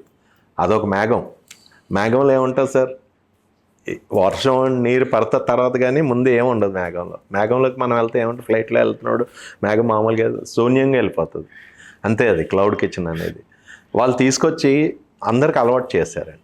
దానివల్ల ఏమవుతుందంటే మా దగ్గర పర్సంటేజ్ ఒక 20% ఉందనుకోండి, క్లౌడ్ కిచెన్ పర్సంటేజ్ 35% తీసుకోండి. వాళ్ళ కోసం చేసిన ఇది స్విగ్గీ వాళ్ళ కోసం చేసిన అది మంద కాదు. కాకపోతే తెలియని వాళ్ళందరూ కూడా వ్యాపారం వస్తుంది వాళ్ళు ఇస్తున్నారనే చూస్తున్నారు తప్పించి మనం 30% 35% వాళ్ళకి ఇచ్చేసి దీంట్లో ఎంత మిగులుతుంది మనకి చూడట్లేదు. అది క్లౌడ్ కిచెన్ కంటిన్యూ అయింది అన్నది ఇప్పుడు వచ్చి నాకు తెలిసి ఏ ఒక్క క్లౌడ్ కిచెన్ కూడా లేదు సార్. అంటే నాకు తెలిసి లేదు, బయట ఉన్నదేమో తెలియదని. ప్రతి ఒక్కరూ ఏదో వ్యాపకం కావాలని క్లౌడ్ కిచెన్ అని పెట్టుకుంటున్నారు. అది క్లౌడ్ కిచెన్ అంత రన్నింగ్ ఉండదు అండి. ఎందుకంటే కస్టమర్కి వాడు ఫోను సపోజ్ క్లౌడ్ కిచెన్ చేస్తున్నారు అనుకోండి, ఎవరన్నా ఆ రోజు ఏ వర్షం వచ్చింది, క్లౌడ్ కిచెన్లోంచి ఫుడ్ కావాలంటే ఎలా వస్తుంది? వాళ్ళు తయారు చేయలేరు, సరిగ్గా ఉండలేరు, ప్రాపర్గా పెట్టుకోలేరు, రాదండి. దానివల్ల ఏమవుతుందంటే ప్రతి ఒక్కరికి తెలియని వాళ్ళు ఏమన్నా అది క్లౌడ్ కిచెనా, శ్రీకన్య లేకపోతే ఇంకోట స్పైస్ వెన్య అని చూడట్లేదు. ఫోన్లో ఏదో కనిపిస్తే పేరే కనిపిస్తుంది, క్లౌడ్ కిచెన్ అని కనిపించదు. మళ్ళీ మీకు ఆ పేరు అనుకుంటే వాళ్ళు హోటల్ అనుకుంటారు, వాళ్ళు ఏదో రన్నింగ్ అవుతుంది బుక్ చేసేస్తారు. వాళ్ళు సరిగ్గా ఇవ్వలేరు దాన్ని. అంటే ఎప్పుడు కూడా మనం మార్జిన్స్ ఎక్కువ ఎక్స్పెక్ట్ చేస్తే లాంగ్ లైఫ్ ఉండదు సార్. మార్జిన్స్ తక్కువగా పెట్టుకుని లాంగ్ లైఫ్ వెళ్ళగలిగితే ఆ పేరు ఉంటుంది. ఆ పేరు కొంచెం ఆ పెట్టగలిగే ఆనందం అంతే తప్పించి వాళ్ళు మనం ఎలా ఉన్నాం, వాళ్ళు నిన్న కాక మొన్న వచ్చి హోటల్ పెట్టేసుకుని 3-4 పెట్టేశారు అని అనుకుంటాం తప్పించండి, అది లాంగ్ లైఫ్ ఉండదు. అది కరెక్ట్ కాదండి సార్. ఇప్పుడు మీ జర్నీ ఆఫ్ ఎక్స్పీరియన్స్లో ఓల్డ్ స్కూల్ స్టోరీస్ మాకు తెలియనివి కానీ, అంటే నేను విన్నాను సార్, చాలా విన్నాను. సెలబ్రిటీస్ కానీ, చాలామంది సినిమా యాక్టర్లు కానీ, అంటే ఆ రోజు ఉన్న చాలా అరుదు బ్రాండ్స్లో మీరు well known in the market. చాలా వచ్చినాయి ఏమన్నా మా కోసం కానీ, మాకు మేము తెలుసుకునే దానికోసం ఏమన్నా స్టోరీస్ ఉంటే చెప్పగలరా? అంటే ఇనీషియల్గా స్టార్టింగ్లో మీరు ఇప్పుడు క్లౌడ్ కిచెన్ అన్నారు చూసారా సార్, నాది అప్పుడు క్లౌడ్ కిచెనే, టేక్ అవే పెట్టలేదే. టేక్ అవే పెట్టక ముందే కిచెన్ పెట్టాను రోడ్ నెంబర్ 10 బంజారాహిల్స్లో. అది క్లౌడ్ కిచెన్ అనే విషయం మాకు అప్పుడు తెలియదు, ఎందుకంటే స్విగ్గీ వచ్చింది కన్నా క్లౌడ్ అన్నారు. అప్పుడు మన స్టార్టింగ్ కిచెనే. అప్పుడు మనం ఎవరికన్నా వెళ్ళి, మా మామయ్య ఒక ఆయన ఉండేవారు, ఆయన ఓల్డ్ పాత పెద్ద ఆయన, మేనమా ఎవరు కానీ మామయ్య అవుతారు. ఆయన ప్రతి ఇంటికి బంజారాహిల్స్ ప్రతి ఇంటికి తీసుకెళ్ళి వాళ్ళందరూ పరిచయం ఆయనకి. భీమవరం నుంచి పరిచయం. భీమవరం నుంచి వచ్చిన పెద్దవాళ్ళందరూ కూడా వాళ్ళ ఇంటికి అందరికి, రఘురామరాజు గారి ఇంటికి, మన గోకరాజు రంగరాజు గారి ఇంటికి, అలాగే రాజులు ఎవరైతే ఉన్నారో పెద్దవాళ్ళందరూ అందరింటికి ఆయన తీసుకెళ్ళి పరిచయం చేసేవారు. మా వాడు ఇక్కడ పెడుతున్నాడు, మీరు ఏమైనా కావాలని చెప్పండి అని చెప్పేవారు. వాళ్ళు ఫోన్ చేసి చెప్పేవారు. వాళ్ళు ఫోన్ చేసి నాకు శ్రీని వాళ్ళ ఒక 4-5 వస్తున్నారు, చేప కావాలంటే మార్కెట్కి వెళ్ళి ఒక చేప కోయించుకొచ్చి వాళ్ళకి వండి వాళ్ళకి పట్టుకెళ్ళి ఇచ్చేవాడిని. ఆ పట్టుకెళ్ళి ఇచ్చి వాళ్ళకి ఇచ్చిన తర్వాత మిగిలిన మొక్కలు ఉంటాయి కదండి, అవి మిగిలిన వాళ్ళకి, అంటే ఈ పలానా రామగారికి ఇచ్చానండి, మిగిలిన వాళ్ళకి చూడండి, ఏది టేస్ట్ చేయండి అని చెప్పేసి మిగిలిన వాళ్ళకి ఇచ్చేవాడిని. స్టార్టింగ్ వెరీ ఫస్ట్ ఒక సంవత్సరం పాటు అలాగే చేసామండి. అలా ఎందుకంటే అప్పుడు computers starting 2001, 2001 computer IT segment starting. వాళ్ళు ఏం చేస్తారంటే ఐటీ సెగ్మెంట్లో అప్పుడు ఫుడ్ పెట్టి తీసుకునేవారు. ఐటీ వాళ్ళని ఫుడ్ ఉండేది అందులో, పొద్దున్న టిఫిన్, మధ్యాహ్నం భోజనం, సాయంత్రం భోజనం అన్నీ పెట్టేవారు. కంపెనీ పెట్టేది, ఐటీ కంపెనీ. ఆ ఐటీ కంపెనీకి నేను సప్లై చేసేవాడిని అప్పుడు ఫుడ్. అప్పుడే 30 రూపాయలు 35 రూపాయలే, కానీ ఆ కంపెనీకి సప్లై అంటే స్టాండర్డ్ మనకి దొరుకుతుందని దానికి సప్లై చేసేవాడు. దానికి చేస్తూ ఈ అందరికీ వెళ్ళి ఇంటికి వెళ్ళి చెప్పడం, ఈ ఫుడ్ ఇవ్వడం. అప్పుడు ఈ సునీల్ గారు, ఈ త్రివిక్రమ్ శ్రీనివాస్, ఆయన పేరు త్రివిక్రమ్ కదా అప్పుడు, ఆకలి శ్రీనివాస్ అనేవారు. వాళ్ళిద్దరూ పంజగుట్ట రూమ్లో ఉండేవారు. మా మామయ్య వాళ్ళ ఇంటికి వాళ్ళు భీమవరం కనుక వాళ్ళకి పరిచయం అక్కడ. అరే మనవాడు ఇక్కడ ఉంటున్నాడు అంటే మామయ్య తీసుకెళ్ళి ఆయన పరిచయం చేసి ఈ ఫుడ్ ఏదన్నా ఉంటే ఆయనకి టేస్ట్ చేయండి అని చెప్పేసి ఇవ్వడం. వాళ్ళు పాపం చాలా కష్టపడి అప్పుడు ఆయన ట్యూషన్లు అవి చెప్పేవారు. అది ఇనీషియల్ స్టేజ్ స్టార్టింగ్. అప్పుడు వాళ్ళకి ఇవ్వడం. అదే సునీల్ గారు ఇప్పటికీ మనల్ని కంటిన్యూ మన ఫుడ్డే తింటారు మ్యాక్సిమం. అలాగే బ్రహ్మానందం గారు కూడా పాత స్టైల్, అంటే ఆయనకు బిర్యానీ కావాలి. దమ్ బిర్యానీ అంటే హైదరాబాద్ స్టైల్ కాదు, మన ఆంధ్రాలో దమ్ బిర్యానీ అంటే మన ఏంటంటే వైట్ పీస్ బిర్యానీ ఉంటుంది. ఆ వైట్ పీస్ బిర్యానీయే దమ్ బిర్యానీ మనకు అక్కడ. అప్పుడు మనకి దమ్ బిర్యానీ ఇలా కలర్స్ ఉంటాయి ఇలా తెలియవు మనకి. అప్పుడు అలాంటి దమ్ బిర్యానీ ఆయన రాజమండ్రిలో తిని అలాంటిదే కావాలని అడిగితే అప్పుడు ఇక్కడ ఆయనకి సపరేట్గా చేయించి పంపిస్తాను అనమాట. ప్రతి ఆదివారం లేకపోతే 2 వారాలు ఆయనకి ఇంటికి ఎప్పుడైనా కావాలి ఇప్పటికి ఫోన్ చేస్తారు, శ్రేణి గారు నాకు ఇలా నల్లి కావాలి. వాళ్ళ గౌతమ్ వాళ్ళకి నల్లి అల్లి ఇష్టం. మన నల్లి ఈ కర్రీ చేయడం, నల్లి కర్రీలా కాకుండా ఫ్రైలా చేసి పంపుతాను, అది ఇష్టం వాళ్ళకి. అది దాంతోపాటు నాకు పంపించండి బిర్యానీ అండి. పాప ఆయన ఎప్పుడైనా నల్లి అడిగితే సార్ మీరు బిర్యానీ తినరంటే నన్ను టెంప్ట్ చేసేస్తున్నారు శ్రేణి గారిని అని చెప్పేసి అయితే 1-2 పంపించండి అంటారు. మళ్ళీ అలాగే ఆయనకి పంపుతారు. బాగా ఇష్టం ఆయనకి. వైట్ పీస్ బిర్యానీ స్మూత్గా ఉంటుంది అది. మన ప్లెయిన్ బిర్యానీలో వైట్ పీసెస్. అలాగే బిర్యానీకి మధ్యలో మన నెల్లూరు స్టైల్ కూడా అట్లే ఉంటుంది. పాత స్టైల్ మన ఆంధ్రాలో పాత దమ్ బిర్యానీ అంటే అదే మనకు కావాలి. అప్పుడేమంటే కాకరస్ అని చెప్పి ఈ బాయిలర్ కోళ్ళు నాటుకోళ్ళలా ఉంటాయి, అవి ముక్కలు వేసి చేసేవాళ్ళం. మా పాత స్టైల్ మా నాన్నగారు చేసినప్పుడు ఆయనకి. అలాగే బాలకృష్ణ గారు ఇంటికి ఇలాగ ఎండ్రాయిలు అవి మన వసుంధర గారు చెప్పేవారు. అలాగే అలా మౌత్ పబ్లిసిటీ, అలాగే ఎవరో చెప్తే చేస్తున్నారంటే నన్ను ఒక రోజు పిలిచి అడిగితే వాళ్ళకి ఇక్కడ ఎండ్రాయిలు ఎన్మెత్తలు అవి అప్పుడు దొరికే కావు, ఓల్డ్ సిటీలో కూడా కాదు, మన ఆంధ్ర నుంచి అవి తెప్పించి అక్కడ ఉంచుకుని అప్పుడు ఆయనకి బీరకాయ ఎండ్రాయిలు, బీరకాయ ఎండు మెత్తలు అలాగే పంపించేవాడిని అండి. ఆయన బాగా తినేవారండి. అలాగే చాలామంది మన వీళ్ళు షూటింగ్కి వాటికి ఏమైనా ఫుడ్ కావాలని మనకు చెప్పకుండా తీసుకెళ్ళే వాళ్ళు ఇప్పటికీ పట్టుకెళ్తారు. షూటింగుల కోసం వాళ్ళ స్టాఫ్కి నేను చేయలేను కానండి, మెయిన్ వీళ్ళకి మన ఫుడ్ పట్టుకెళ్తారు. ఇప్పటికి మా అబ్బాయికి సునీల్ గారు కానీ వీళ్ళు కానీ. నెక్స్ట్ ఏమో మన రాజశేఖర్ రెడ్డి గారు సీఎంగా ఉన్నప్పుడు వైఎస్ రాజశేఖర్ రెడ్డి మనకి పక్కనే కదా, మా టేక్ అవేకి దగ్గర అయింది కొత్తగా అప్పుడు ఈ కట్టినప్పుడు, ఏది సీఎం ఇది క్యాంప్ ఆఫీస్ కట్టినప్పుడు అందులోనే ఉండేవారు ఆయన. అప్పుడు ఆయన కౌన్స్ పెట్టెలు ఆయనకి చేయించి పంపించేవాడు. ఆయన కూడా సపరేట్, అంటే మసాలాతో కాదు, తక్కువ మసాలాతో కౌన్స్ పెట్టెలు చాలా వరకు ఎప్పుడు కూడా 10-15 అలా ఎవరన్నా వచ్చినా పట్టుకెళ్ళేవారు. బాగుండేది అది. అంటే మసాలా ఎక్కువ ఉండదు, లైట్గా వేసి బాగా ఉడకబెట్టి లైట్గా వేసి మసాలాలు. ఆ తర్వాత షర్మిల గారు వాళ్ళ ఇంట్లో అలవాటు అయిపోయింది అది. అంటే మనకి పర్టికులర్గా మా అబ్బాయికి ఫోన్ చేసి ఇప్పటికీ పట్టుకెళ్తూ ఉంటారు. షర్మిల గారు ఇప్పటికీ చెప్తూ ఉంటారు, పట్టుకెళ్తూ ఉంటారు. కానీ ఒక్కసారి అలవాటు పడిన సెలబ్రిటీస్ అని కాదు, ఎవరైనా అలవాటు పడిన వాళ్ళు అయితే కంపల్సరీ మళ్ళీ మన దగ్గరికి. అలాగే చాలామంది పాత కస్టమర్స్ కొంతమంది ఉంటారు, వాళ్ళు పుట్టిన పిల్లలు కానీ వాళ్ళు పెరిగిన అంతా కూడా మన ఫుడ్ తిని మ్యాక్సిమం పెరిగిన వాళ్ళు మన ఫుడ్. నేను హైదరాబాద్కి వచ్చి 2 ఏళ్ళు అయింది సార్, నేనే 1 లక్ష రూపాయలు కట్టుంటాను సార్. అదే అన్నమాట, ఎక్కువ ఇష్టపడే వాళ్ళు ఉంటారు. వాళ్ళు యూఎస్ వెళ్ళిపోయినా సరే నేను అంకుల్ ఫుడ్ తినాలి అని అడుగుతారు, శ్రీకన్య బిర్యానీ తినాలని. వీళ్ళు ఎప్పుడైనా వెళ్తున్నప్పుడు పాపం ఇలాగ అడిగితే మనం ఏం చేస్తాం, ఒక్కొక్కసారి అప్పుడు తెల్లజాన్ ఫ్లైట్లు ఉండేయండి, 9 గంటలకి 10 గంటలకు ఉండి వీళ్ళు 5 గంటలకి వాళ్ళు తయారు చేసి, నేను అప్పుడు కూడా బిర్యానీ వేసేవాడిని, 5 గంటలకు బిర్యానీ వేయించి ఇచ్చేవాడిని. అప్పుడు వాళ్ళు ప్యాక్ చేసి పట్టుకుని వెళ్ళేవారు. అప్పుడు బాగుండేదండి. ఇప్పుడేమో ఈ నైట్ ఫ్లైట్స్ అవి ఇప్పుడు 9 గంటలకి అలాగే వెళ్తున్నారు వీళ్ళు. అప్పుడు ఈవినింగ్ తీసుకెళ్ళిపోయి ఫ్రీజింగ్ చేసి ఇప్పుడు కూడా పట్టుకెళ్తారు.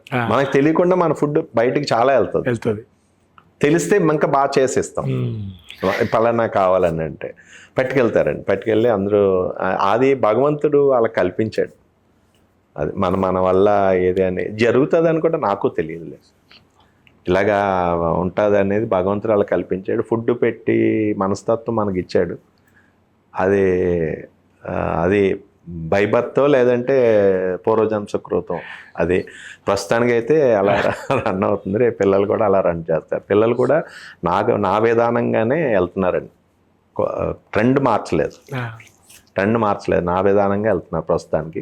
ట్రెండ్ మార్చుకుంటే కొద్దిగా చేంజ్ అవుతే వెళ్ళొచ్చండి. అసలు వదిలేకుండా అథెంటిక్ను వదలకుండా చేసుకోవచ్చండి, మైనర్ మార్పులు చేర్పులు చేసుకుంటే వెళ్ళొచ్చండి. అథెంటిక్ ఫుడ్కి ఎప్పుడు కూడా లైఫ్ ఉంటుంది సార్. మీరు ఇవాళ కాదు, ఇంకో 20 సంవత్సరాల తర్వాత అన్నా మన పలావ్ కావాలంటే దొరకదు. అది ఎవరి దగ్గర దొరుకుతుందో వాళ్ళకే లైఫ్ ఉంటుంది. అది అప్పుడు ఇంకా డిమాండ్ ఉంటుంది. ఆ విధంగా ఉంటుంది సార్.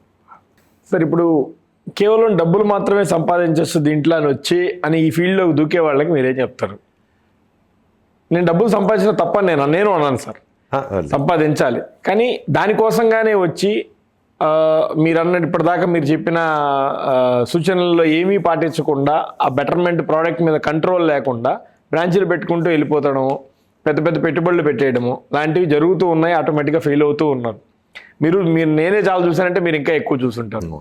సో వాటికి మీరేం సలహా, అంటే వచ్చే వాళ్ళకి ఏమి చూసుకొని రావచ్చని మీరు చెప్తారు? అంటే వచ్చే వాళ్ళకి శుక్రవారం, శనివారం, ఆదివారం వ్యాపారం చూసి రావద్దని చెప్తాను నేను. ఎవరైనా సరే ఆ శుక్రవారం, శనివారం, ఆదివారం వ్యాపారాలు చూసి వాళ్ళకి కూడా అప్పుడే టైం దొరుకుతుంది. ఏదైనా హోటల్కి వెళ్తారు, చాలా రష్గా ఉంది, బాగుంది అనుకుంటారు. కానీ మిగిలిన రోజుల్లో కూడా వ్యాపారం చేయాలనుకుంటే కనీసం ఒక హోటల్ మీద కనీసం ఒక 10, 15, 20 రోజులు స్టడీ చేయమని చెప్తా. సోమవారం, మంగళవారం, బుధవారం చేయాలనుకుంటే, ఎవరైనా ఇదే వ్యాపారం చేయాలనుకుంటే, ఏదో వ్యాపారం చేయాలి వేరు, ఇదే హోటల్ పెట్టాలి శ్రీకన్య లాగానే మనం పెట్టాలనుకున్నారనుకోండి, ఒక నెలలు చూడాలి దాన్ని. ఈరోజు ఎంతమంది వస్తున్నారు, రేపు ఎంతమంది వస్తున్నారు, కంటిన్యూ. నా దగ్గరికి చాలామంది ఐటీ జాబ్లో వాళ్ళు వచ్చేవారండి. వచ్చి నాకు ప్యాషన్ అండి, నేను ఇంజనీరింగ్ చదివి దాంట్లో మెస్ని మెయింటైన్ చేసేవాడినండి, నేను బిర్యానీ వండడం వచ్చండి నాకు అని వచ్చేవారు. సరే ఇప్పుడు ఏమనుకుంటున్నారు మీరు అంటే, నేను ఇలాగ హోటల్ టేక్అవే పెడదాం అనుకుంటున్నాను. మీ ఫ్రాంచైజ్ అడిగారు. ఫ్రాంచైజ్ నేను ఇవ్వలేనమ్మా, నాకు అవ్వదని చెప్తే, నేను టేక్అవే పెడదాం అనుకుంటున్నానండి, పలానా చోట పెడదాం అనుకుంటున్నాను. టేక్అవే నేను డిస్క్రైజ్ చేయను, మీరు ఒక పని చేయండి, మీకు టేక్అవే పెట్టాలనుకుంటే కనుక ఏదన్నా ఉంటే ఒక నెల నా దగ్గర ఉండండి. మీరు నేనేం చేస్తున్నానో చూడండి, మీరేం వర్క్ చేయొద్దు. నేను పొద్దున్నుంచి సాయంత్రం వరకు ఏం చేస్తున్నానో అది చూడండి, అంతే చాలు. మీరు అలా చేయగలిగితే మీరు పెట్టుకోండి. చేసేది వేరు, చేయగలగడం వేరు. ఇప్పుడు మాటలు వేరు, ఫిజికల్గా చేతలు వేరు. అది మీరు చెయ్యండి, రండి నా దగ్గర రండి. నేను డబ్బులు పోవడం నాకు ఇష్టం లేదు.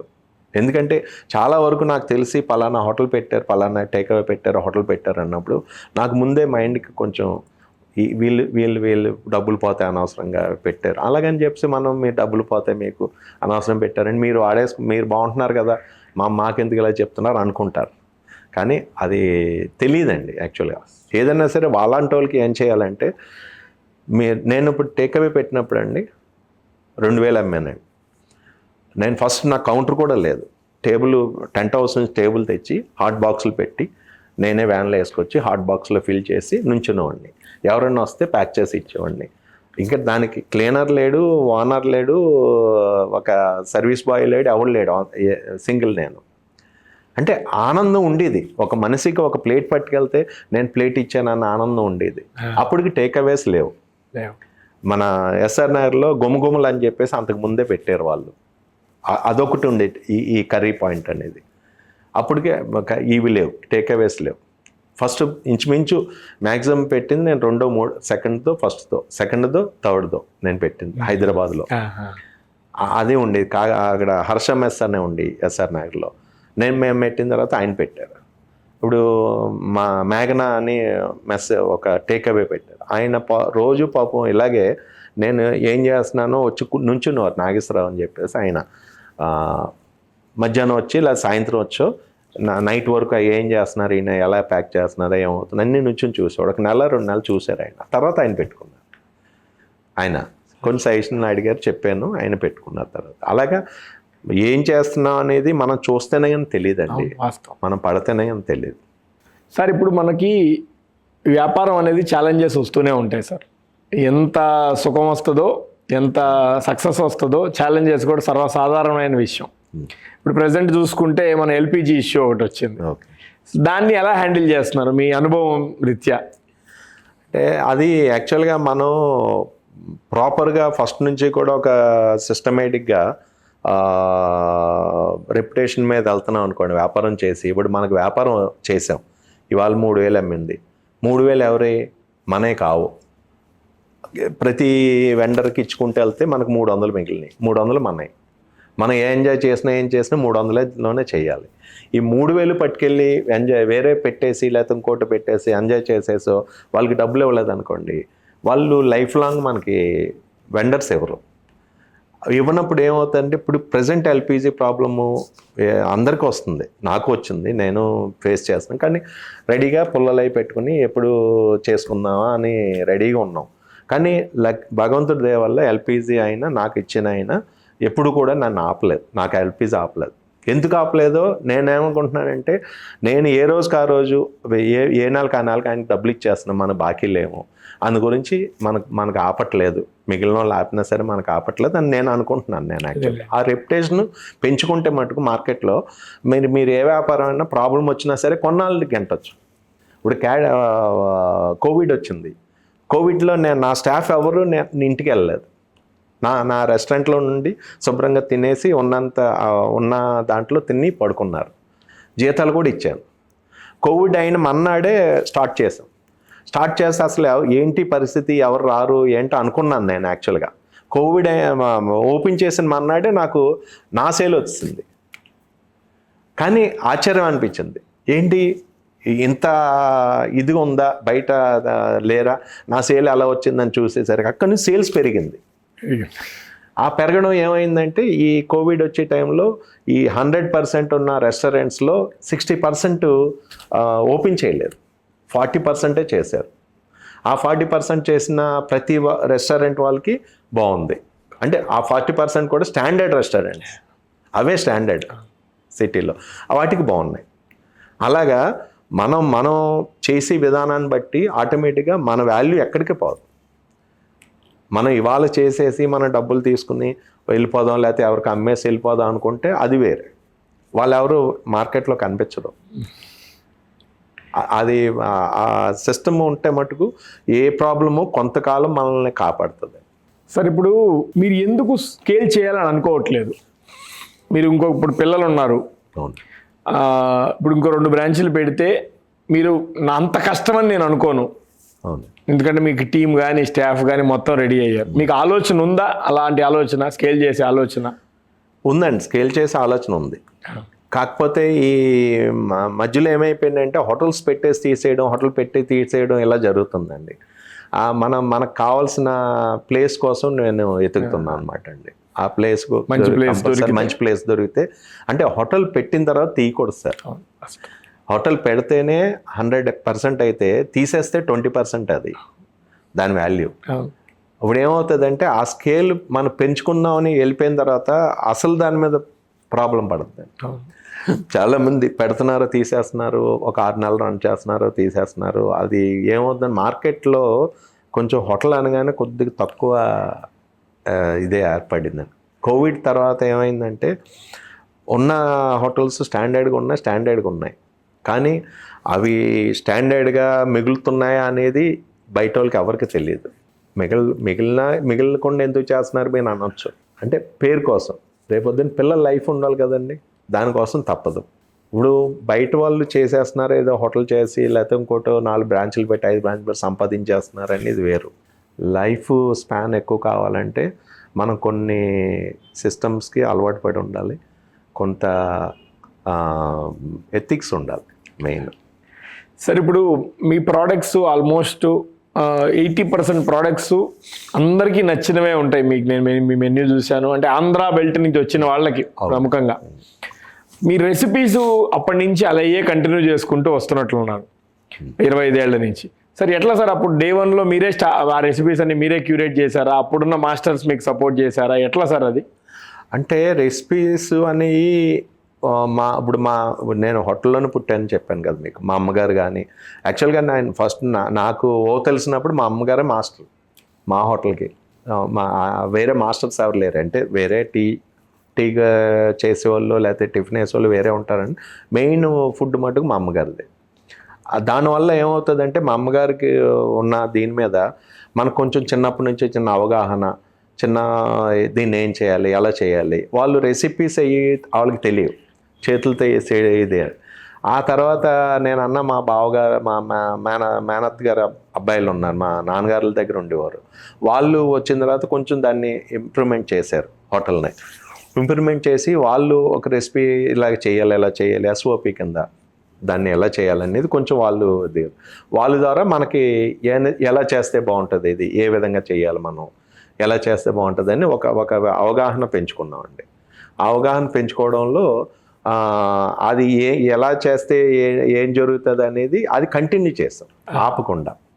వదలకుండా. ఆ బిర్యానీ ఉందనుకోండి, సపోజ్ బిర్యానీకి మసాలాలు నేనే కట్టుకునేవాడిని నేను స్టార్టింగ్లో. ఆ మసాలా ఆ ప్యాకెట్ మసాలా వాళ్ళు వేయడమే మాస్టర్ చేతితో వేసేది ఉండదండి. అది వాళ్ళు వేసారనుకోండి, వాళ్ళ వాళ్ళ ఏ రోజుకి ఎలా ఉంటుందో తెలియదు. ఇప్పుడు మనమే ఒకరోజు ఒకలాగా ఉంటాం, ఇంట్లో ఏదో ఇబ్బంది అనో లేకపోతే వేరే ఇబ్బంది అనో మూడు మారిపోతుంది. మూడు మారినప్పుడు ఒకలాగా, మూడు మారినప్పుడు ఒకలాగా చేశారనుకోండి, అది కన్సిస్టెంట్ ఉండదు. సార్ అప్పట్లో ఏంటంటే మీకు తెలిసిన వాళ్ళ పిల్లలు, వాళ్ళ పనికి వచ్చిన వాళ్ళు మీ ఊరి నుంచి అట్లా తెచ్చుకొని చేశారన్నారు, అలా పెరుగుతూ వచ్చింది.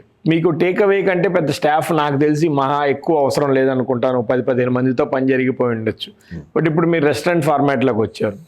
ఇప్పుడైతే మీరు ఎలా హైర్ చేస్తున్నారు? అప్పుడు అది కూడా మంచి టాలెంట్ ఉన్న మనుషులు తెచ్చుకోవడం కూడా అదో పెద్ద ఛాలెంజ్ అయిపోయింది ఇప్పుడున్న మార్కెట్లో. ఎందుకంటే రోజు రోజుకి బ్రాంచీలు, రెస్టారెంట్లు, స్టోర్లు, మాల్స్, ఇలాంటి డెవలప్మెంట్, కార్పొరేట్ సెగ్మెంట్లు అన్నీ మారిపోతూ వస్తున్నాయి. ఇప్పుడు ఎలా హ్యాండిల్ చేస్తున్నారు స్టాఫ్ థింగ్స్ని? అంటే నేను చెప్పాను కదా సార్, మాస్టర్ అనేవారు ప్రజెంట్ అయితే లేరు. పాత మాస్టర్లు ప్రజెంట్ అయితే మాస్టర్ని హైర్ చేయడం అనేది కష్టం అండి. తయారు చేయడమే సుఖం. చిన్నప్పటి నుంచి మన దగ్గర ప్యాకింగ్ చేసి వచ్చిన వాళ్ళని అలా స్లోగా తయారు చేయడం అంటే మనకు వాళ్ళకి ఏదో నేర్పేసి చేయడం కాదు, వాళ్ళు చేయడానికి ఫెసిలిటీస్ మనం కల్పించడం. సపోజ్ ఒక కర్రీ చెయ్యాలి, ఒక కర్రీ సరదాగా మనం తినాలి, తింట్లో ఈ కుర్రోడు చేస్తాడని ఆలోచన వచ్చినప్పుడు మాస్టర్తో చెప్పి ఈ కుర్రోడితో కర్రీ చేయించడం. ఆ కుర్రోడు కర్రీ చేసిన తర్వాత బాగుంది అనగానే, బాగుందిరా, ఇప్పుడు మన కస్టమరు మీ ఫుడ్ బాగుందని మనకు వస్తే ఎంత మనకి ఊపు వస్తుందో, వాడికి రేపు చాలా బాగుందిరా అని నేను అనగానే వాడికి ఆనందం కలుగు. ఆ మన్నాడు ఇంకోలాగా ట్రై చేస్తాడు, చెయ్యాలని తప్పన వస్తుంది. సపోజ్ ఒకరోజు బాగోలేదు, కర్రీ ఆపేసేసరికి అతని మైండ్లో కొంచెం ఏంటి ఎందుకు ఖర్చు పెట్టి కర్రీ చేశారు, నేను పాడు చేస్తాను, దీన్ని పడేశారు అని, లేదు రేపొద్దున ఎలా చేయకూడదు, మనం చాలా బాగా చేయాలని అది మనం కల్పించడం అండి. వాళ్ళని కల్పిస్తేనే జరుగుతుందండి. మాస్టర్ హైర్ చేయడం అనేది, ఇప్పుడు సపోజ్ ఈ హోటల్ మేనేజ్మెంట్స్ అవి చెప్పులు చేసేస్తున్నారు. హోటల్ మేనేజ్మెంట్ చదివింది వేరు, ఫిజికల్గా వాళ్ళు వచ్చి చేసింది వేరు, డిఫరెన్స్ ఉంటుంది. హోటల్ మేనేజ్మెంట్ చదవడానికి చేయడానికి, ఏదైనా సరే చదవడానికి చేయడానికి చాలా తేడా ఉంటుంది. దానివల్ల వాళ్ళని తయారు చేసుకుంటేనే మనకు కావాల్సిన విధానంగా తయారవుతారు. మనం తయారు చేయడానికి కూడా వాళ్ళు రెడీగా ఉండాలి కదా. అవును, వాస్తవం సార్. సార్ ఇప్పుడు మీరు క్యాటరింగ్స్ కూడా చేస్తారు, నాకు తెలిసి చాలా సంవత్సరాల నుంచి మీరు క్యాటరింగ్స్ చేస్తున్నారు. అవును. ఇప్పుడు మీరు రెస్టారెంట్లో కానీ టేక్అవేలో కానీ చేసే ఫార్మాట్లకి, క్యాటరింగ్లో చేసే ఫార్మాట్లకి కొంత డిఫరెన్స్ ఉంటుంది నాకు తెలిసినంత వరకు. అవును. సో అక్కడ ఎలాంటి మెలకువలు తీసుకుంటారు సార్ అక్కడ? అంటే మెయిన్ ఇక్కడ క్యాటరింగ్లో ఫుడ్ క్వాలిటీ, వెరైటీ, టేస్ట్ ఎంత ఇంపార్టెంటో, ఆ హాస్పిటాలిటీ దానికంటే 100 రెట్లు ఇంపార్టెంట్ సార్. ఎందుకంటే అక్కడికి ఇచ్చేది ఓన్లీ ప్రోడక్ట్ కోసం కాదు, ఆ కౌంటర్ సెటప్, ఆ ఎక్స్పీరియన్స్ దానికోసం ఇస్తారు. అది ఎలా హ్యాండిల్ చేస్తారు మీరు? అంటే మనం సపోజ్ క్యాటరింగే కావాలనుకోండి సార్, క్యాటరింగ్ కావాలంటే వాళ్ళు సపోజ్ మీరు ఉన్నారు, మీకు మీ ఇంట్లో ఏదో ఫంక్షన్ ఉంది, మీరు క్యాటరింగ్ కావాలని నన్ను అడిగినప్పుడు మీ వెనకాల మీరు ఎక్కడి నుంచి వచ్చారో అన్నీ నాకు కొంచెం మనసులో మాట్లాడినప్పుడు, నెల్లూరు నుంచి అంటే నెల్లూరు స్టైల్ ఎలా ఉంటుంది వాళ్ళకి. సపోజ్ బొబ్బట్లు, భక్షాలు, మీరు నెల్లూరు నుంచి వచ్చారంటే మీరందరూ నెల్లూరులో ఉంటారు ఇంచుమించు, వాళ్ళకి బొబ్బట్లు, బూర్లు, పూర్ణాలు పెడితే వాళ్ళకి నచ్చవు, భక్షాలు కావాలి. అలాగ కొంచెం మనసు దాని మీద పెట్టి ఏంటనేది నేనే రాస్తానండి. క్యాటరింగ్ మెనూ రాయడం నేనే వెళ్తాను, స్వయంగా వెళ్ళి నేనే రాసుకుంటాను. అంటే మీరెందుకు రావడం సార్, ఎవరినన్నా పంపించండి అంటారు, కాదు కదా అని మాట. ఇప్పుడు ఏదైనా సరే మనం మీరు నా క్యాటరింగ్ ఎందుకు ఇస్తున్నారు, నా మీద నమ్మకం కొద్దీ మీరు చేసుకోలేక నాకు ఇస్తున్నారు, అందు గురించి మీ స్థానంలో నేను వచ్చి చేయాలి అక్కడ, అది ఆలోచిస్తాను. నా ఆలోచన అది. నేను పిల్లల్ని కూడా అదే సజెస్ట్ చేస్తాను. మీరు క్యాటరింగ్ అంటే ఫోన్లో రాసేసి వెళ్ళిపోయి చేయడం కాదు, మీరు వెళ్ళి ప్లేస్ చూడాలి, వాళ్ళ మెనూ చూడాలి, ఆ మెనూలో ఎవరెవరు వస్తున్నారో కొంచెం మాట్లాడే విధానంలో వాళ్ళు చెప్తారు, వీళ్ళు వస్తారండి, ఎంతమంది వస్తారని చెప్తారు. అండ్ అది కూడా అడుగుతాను, ఊరు నుంచి ఎంతమంది వస్తారండి, ఇక్కడ ఎంతమంది ఉన్నారు, ఈ తెలంగాణ వాళ్ళు ఎంతమంది ఉన్నారు, ఇది కూడా అడుగుతాను. ఇవన్నీ ఈయన ఎందుకు అడుగుతున్నాడు అనుకుంటారు స్టార్టింగ్లో. అలాగా వాళ్ళు ఫుడ్ అయిపోయిన తర్వాత మీరు ఎందుకు అడిగారని మాకు ఇప్పుడు అర్థమైందని చెప్తారు కొంతమంది. అంటే అంత డీప్గా వెళ్తానమాట. దానివల్ల ఏమవుతుందంటే ఆ క్యాటరింగ్ విషయంలో వాళ్ళ స్థానంలో నేను వెళ్ళి చేస్తాను. సార్ ఎంత క్వాంటిటీ వరకు చేశారు సార్ మీరు ఇన్ని సంవత్సరాల ఇదిలో జర్నీలో క్యాటరింగ్స్? క్యాటరింగ్ 3,000, 4,000, 5,000 వరకు చేశారు. అప్పుడు ఉండేది. మన కోవిడ్ కంటే ముందర అంత జనం వచ్చేవారు. ఇప్పుడు తగ్గి ఇప్పుడు అంత రావట్లేదు. కోవిడ్ కంటే ముందర మీకు ఒక రూపాయసం అయితే 400-500 మంది ఉండేవారు. ఇప్పుడు 400-500 అంటే పెద్ద కింద లెక్క. ఇప్పుడు పెళ్ళికే 700 మంది కన్నా ఎక్కువ ఉండట్లేదు. మామూలుగా అప్పుడు పెళ్ళికి 2-3 వేల మంది అలాగ ఉండేవారండి. అంటే క్యాటరింగ్ సిస్టమ్ కూడా మారిపోయిందండి. అవును. మనం భోజనం పెట్టి విధానం కాకుండా ఈ మంగోలియన్ అని, చైనీస్ అని, అన్నీ చాలా పెరిగిపోయినాయండి క్యాటరింగ్ విషయంలో. అవి వాళ్ళు కావాలంటే ప్రొవైడ్ చేస్తాం, మనం కూడా అవుట్ సోర్స్ ప్రొవైడ్ చేస్తాం. కాకపోతే అంత లావిష్గా ఫుడ్ పెట్టేసి వాళ్ళు తిన్నది తక్కువ, ఖర్చు ఎక్కువ, మిగిలిపోయినవి ఎక్కువ ఉంటాయండి. అవి కావాలేదు పెట్టాలి అనుకుంటే ఇప్పుడు ఏమైందంటే మ్యారేజ్లో కూడా పిల్లలు ప్రజెంట్ ఇది ఎక్కువ అయిపోయిందండి. ఇప్పుడు పెళ్లి కొడుకు పెళ్లి కూతురు ఇద్దరే డిసైడ్ చేస్తున్నారు మెనూని, తండ్రులు డిసైడ్ చేయడానికి లేదు ప్రజెంట్. ఇప్పుడున్న వాళ్ళు ముందే ప్లానింగు, ఈవెంట్ ఎవరు చేయాలి, క్యాటరింగ్ ఎవరు చేయాలి, ఫుడ్ ఏం పెట్టాలి అన్నీ వాళ్ళు ముందే ప్లానింగ్ చేసుకుని ఉంచుకుంటున్నారండి. వాళ్ళిద్దరే డిసైడ్ చేస్తున్నారు. తల్లిదండ్రులు డబ్బులు కట్టేవారికి అంతే, జస్ట్ ఓ బ్యాగ్ పట్టుకుని వెళ్ళి డబ్బులు కడతారు. అవి కొంచెం తెలియక కొన్ని చెప్తారు, తెలియక కొన్ని చేస్తున్నట్టు నేను చెప్తాను, అమ్మ మీ వరకు పర్వాలేదు, మీరు తింటారు, పిజ్జాలు బర్గర్లు మ్యారేజ్లో పెడితే మీరు తింటారు, మీ వెనకాల వచ్చిన కుటుంబ సభ్యులు అది తినరు, అది పెట్టుకునే ఉపయోగం లేదమ్మా అని చెప్తాను. లేదా అంకుల్ నాకు అదే కావాలంటే తప్పదండి పెడతాం. అంటే మారింది, ట్రెండ్ మారింది కదా, దాన్ని బట్టి మనం కూడా మారాలి సార్. ఇప్పుడు అసలు ఏ నాలెడ్జ్ లేకుండా, జీరో నాలెడ్జ్, కానీ నాకు ప్యాషన్, చిన్నప్పటి నుంచి ఆశ, కోరిక, తల్లిదండ్రులు ముందు చదువు అని చెప్పారు. సో ఆ రీజన్తో నేను ముందు చదువుకోవడం మీద కాన్సన్ట్రేషన్ చేశాను. కానీ నేను ఏ ఉద్యోగం చేసినా, ఎక్కడికి వెళ్ళినా నాకు మళ్ళీ ఈ ఫుడ్ ఇండస్ట్రీకే రావాలని ఊబిళ్ళు ఉరుతూ ఉంది మనసు. సో కానీ నాకు అనుభవం లేదు, నాకు నేర్పించడానికి కూడా ఎవరు లేరు. మీరేం సలహా ఇస్తారు? అంటే స్టార్టింగ్ నుంచి రమ్మని చెప్తానండి ఎప్పుడు కూడా. నువ్వు ఒక 10 రూపాయలు ఉంటే 10 రూపాయలతో, లేకపోతే 100 రూపాయలు అంటే 100 రూపాయలతో కూర తయారు చేసి 3 కూరలు అమ్ముకో. తర్వాత 150 రూపాయలు వస్తే, 200 వస్తే కొంచెం పెంచు. తర్వాత 300కి, 400కి, 500కి. అంటే నేను 100 10 అన్నా, ఇప్పుడు 10కి 100కి వాల్యూ లేదనుకోండి, మామూలు చెప్తున్నాను. ఆ ఇనీషియల్ స్టేజ్ నుంచి నువ్వు వస్తే నీకు దాని మీద పట్టు దొరుకుతుంది. మరి నేను వంట చేసే ఆలోచన నాకు లేదు సార్, కేవలం వ్యాపారంలానే చూస్తున్నాను, ఇష్టం కాబట్టి చేయాలంటున్నాను. అవునండి. నేను పెద్ద ఐఐటి, ఐఐఎంలోనో లేదంటే బయటకు యూనివర్సిటీలకి వెళ్ళో నేను చదువుకొని వచ్చి ఎంబీఏ లాంటి పెద్ద కోర్సులు చదువుకొని నేను వచ్చాను.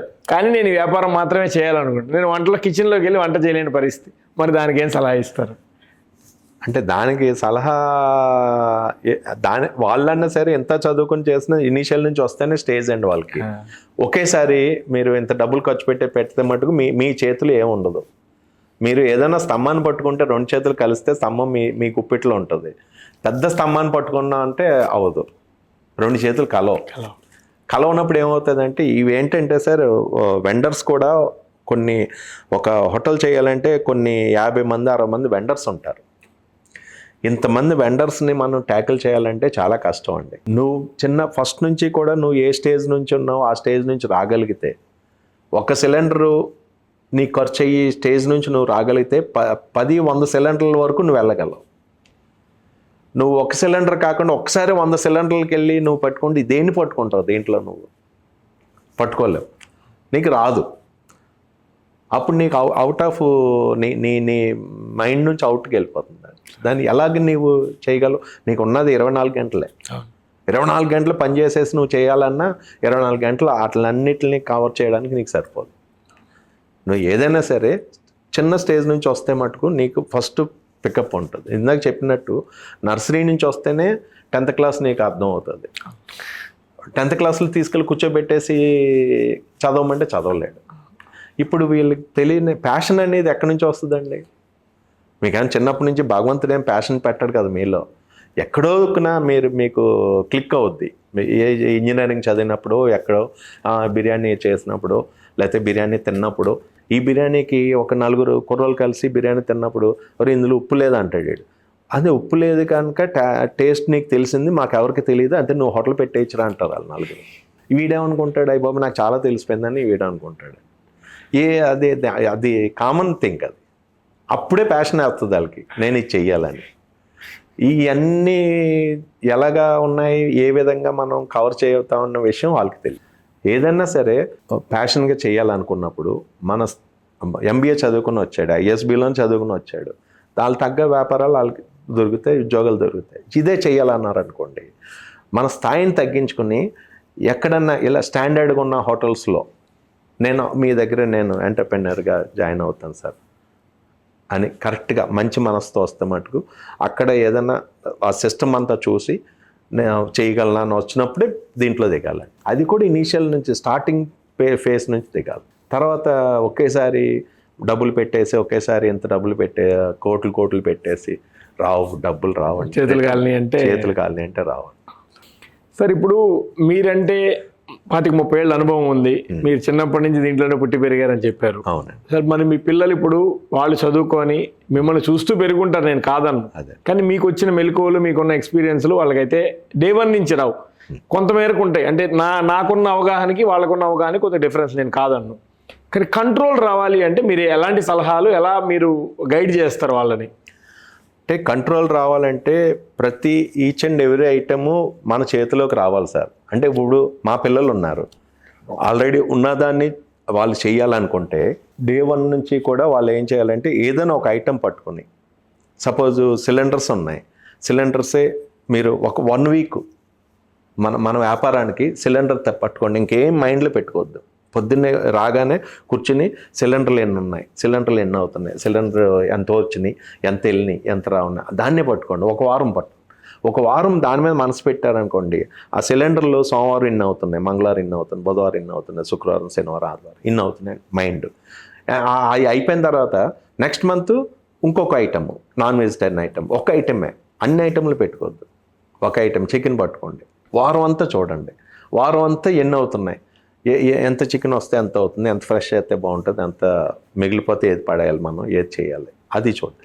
నెక్స్ట్ ఆ వారం వదిలేసి ఇంకో వారం మటన్, ఇంకో వారం ఇంకోటి, ఒక్కొక్క వెండర్ని ఒక్కొక్క రోజు పట్టుకుంటే మీరు ఈ 60-100 వెండర్స్ని కనీసం 100 వారాలు మీరు చేయగలిగితే మీకు తర్వాత ఏం జరుగుతున్నది అనేది మీకు మైండ్లోకి వచ్చేస్తుంది, కంట్రోల్ వచ్చేస్తుంది. అది ఏమవుతుందంటే ఇన్ని వెండర్స్ని పెట్టుకుని ఇంతమందిని చేసేయాలంటే ఒకేసారి అన్నీ తిరగవు మైండ్లో. మాకప్పుడంటే మాకు తప్పక మాకు పరిస్థితి లేక అప్పుడు కూడా అన్ని వెండర్స్ని పట్టుకోవడానికి నేను ఏదో థీమ్ లాగా దాన్ని చేయలేదు. నాకు ఇప్పుడు అన్ని ఒక్కోటి ఫస్ట్ స్టేజ్ నుంచి సెకండ్ స్టేజ్ నుంచి వచ్చాను కనుక అన్నిటికీ నాకు మైండ్లో ఉన్నాయి కనుక మీకు చెప్పగలుగుతున్నాను. ఫస్ట్నే నాకు తెలియదు, ఎవరికి తెలియదు ఫస్ట్. కాకపోతే అన్ని వ్యాపారంలో ఉన్న అన్నీ ఒకేసారి మైండ్లో పెట్టుకోవద్దు, ఒక్కొక్కటి మీరు ఫేజ్ వైజ్గా. ఇంకా ఆ ఒక ఐటమ్ని మీరు పట్టుకున్నారంటే ఇంకో దాన్ని చూడొద్దు, వేస్ట్ అయిపోయినా పర్లేదు. ఏమవుతుందంటే ఇది ఈ 50 వారాలు, 60 వారాలు, 100 వారాలు వెళ్ళేసరికి ఇది వేస్ట్ అయిందంతా మీరు అక్కడ పట్టుకోవచ్చు, ఆటోమేటిక్గా వచ్చేస్తుంది. తర్వాత మీరు మైండ్లో మీకు తిరుగుతుంది అది. ఇప్పుడు రోజు మన రెస్టారెంట్కి రాకపోయినా ఒక గంట లేట్ అయినా కంట్రోల్ మైండ్లో చొప్పించడం అండి. తెలియక ఏం చేస్తారంటే అన్నీ ఒకేసారి పెట్టుకుని ఈ మైండ్ ఆ మైండ్ ఇందులో మైండ్ పెట్టుకు అది మైండ్ పెట్టుకుని అన్నీ పెట్టుకునేసరికి ఇది సరిపోదండి. సార్ ఇప్పుడు మీరు స్విగ్గీ, జొమాటో ఆన్లైన్ రెవెన్యూలతో మీరు రెస్టారెంట్కి కానీ టేక్అవేకి కానీ వచ్చే రెవెన్యూతో పర్సంటేజ్ వైజ్ ఎంత ఉండొచ్చు సార్ డిఫరెన్స్? అది ఎంత ఉండొచ్చు, ఇది ఎంత ఉండొచ్చు? అంటే స్విగ్గీ జొమాటో ఒక సపోజ్ కొండపూర్ వెళ్తే స్విగ్గీ జొమాటో ఎక్కువ వెళ్తాయండి, ఆన్లైన్స్ ఎక్కువ అక్కడ. ఐటీ క్రౌడ్ కనుక ఆన్లైన్స్ ఎక్కువ, 70% వరకు అక్కడ ఆన్లైన్. ఇప్పుడు పంజగుట్ట ఉందనుకోండి 60-40 ఉంటుంది, 60% ఆన్లైన్ వెళ్తుంది, 40% మన వాకిన్ ఉంటాయి. పంజగుట్టకి మా టేక్అవేకి సరదాగా వచ్చి తీసుకునే వాళ్ళు చాలామంది ఎక్కువ ఉన్నారు సార్, ఇష్టపడి తీసుకెళ్ళే వాళ్ళు. అక్కడికి వెళ్తేనే మనకి బాగా సరదా అయితే. అంటే మనం వాళ్ళని అప్రోచ్ అయ్యే విధానం, ఇప్పుడు నేను లేకపోయినా మా అబ్బాయి ఎవరో ఒకరు ఉంటారు, మా అబ్బాయి అప్రోచ్ విధానం నాలాగా ఉంటుంది. అలాగే అక్కడ ఉన్న స్టాఫ్ని కూడా మనం అలా ట్రైనప్ చేసాం. ట్రైనప్ అంటే అదేదో ఇది కాదు, వాళ్ళని అలాగ ఉంచాం. మన దగ్గరకు వచ్చే కస్టమర్కి సపోజ్ కస్టమర్ వచ్చారనుకోండి, ఆ వాల్యూ మనం ఇచ్చినప్పుడు వీళ్ళు కూడా వాల్యూ ఇస్తారు. ఆ కస్టమర్ ఇలా తింటారు, కొంచెం బాగా చెయ్యి, బాగా పెట్టు అని వాళ్ళు. కస్టమర్ వచ్చినప్పుడు కస్టమర్ లేకపోతే మనం అక్కడ ఉన్నాం, కస్టమరే. ఇంకా first of customer, next staff, వీళ్ళు లేకపోతే అది రన్ అవుతుంది. ఒక్కరి వల్ల రన్ అవుతుంది సార్. ఎప్పుడు టీం వర్క్ అంతే, టీము అందరు కలిసి చేస్తేనే జరుగుతుంది. ఆ అందరు కలిసినప్పుడు ఆ వెనకాల ఉన్న టీం కూడా ఏదన్నా ఒకరు రాంగ్ వెళ్ళినా మొత్తం సిస్టమ్ని మార్చేస్తుంది, డిస్టర్బ్ అవుతుంది. సార్ ఇప్పుడు మీరు 25 సంవత్సరాలు రన్ చేసుకుంటూ వచ్చారు. నెక్స్ట్ 4-5 ఏళ్ల ప్లాన్ అంటే మీరు తూచాయిగా ఎలా చెప్పగలరు?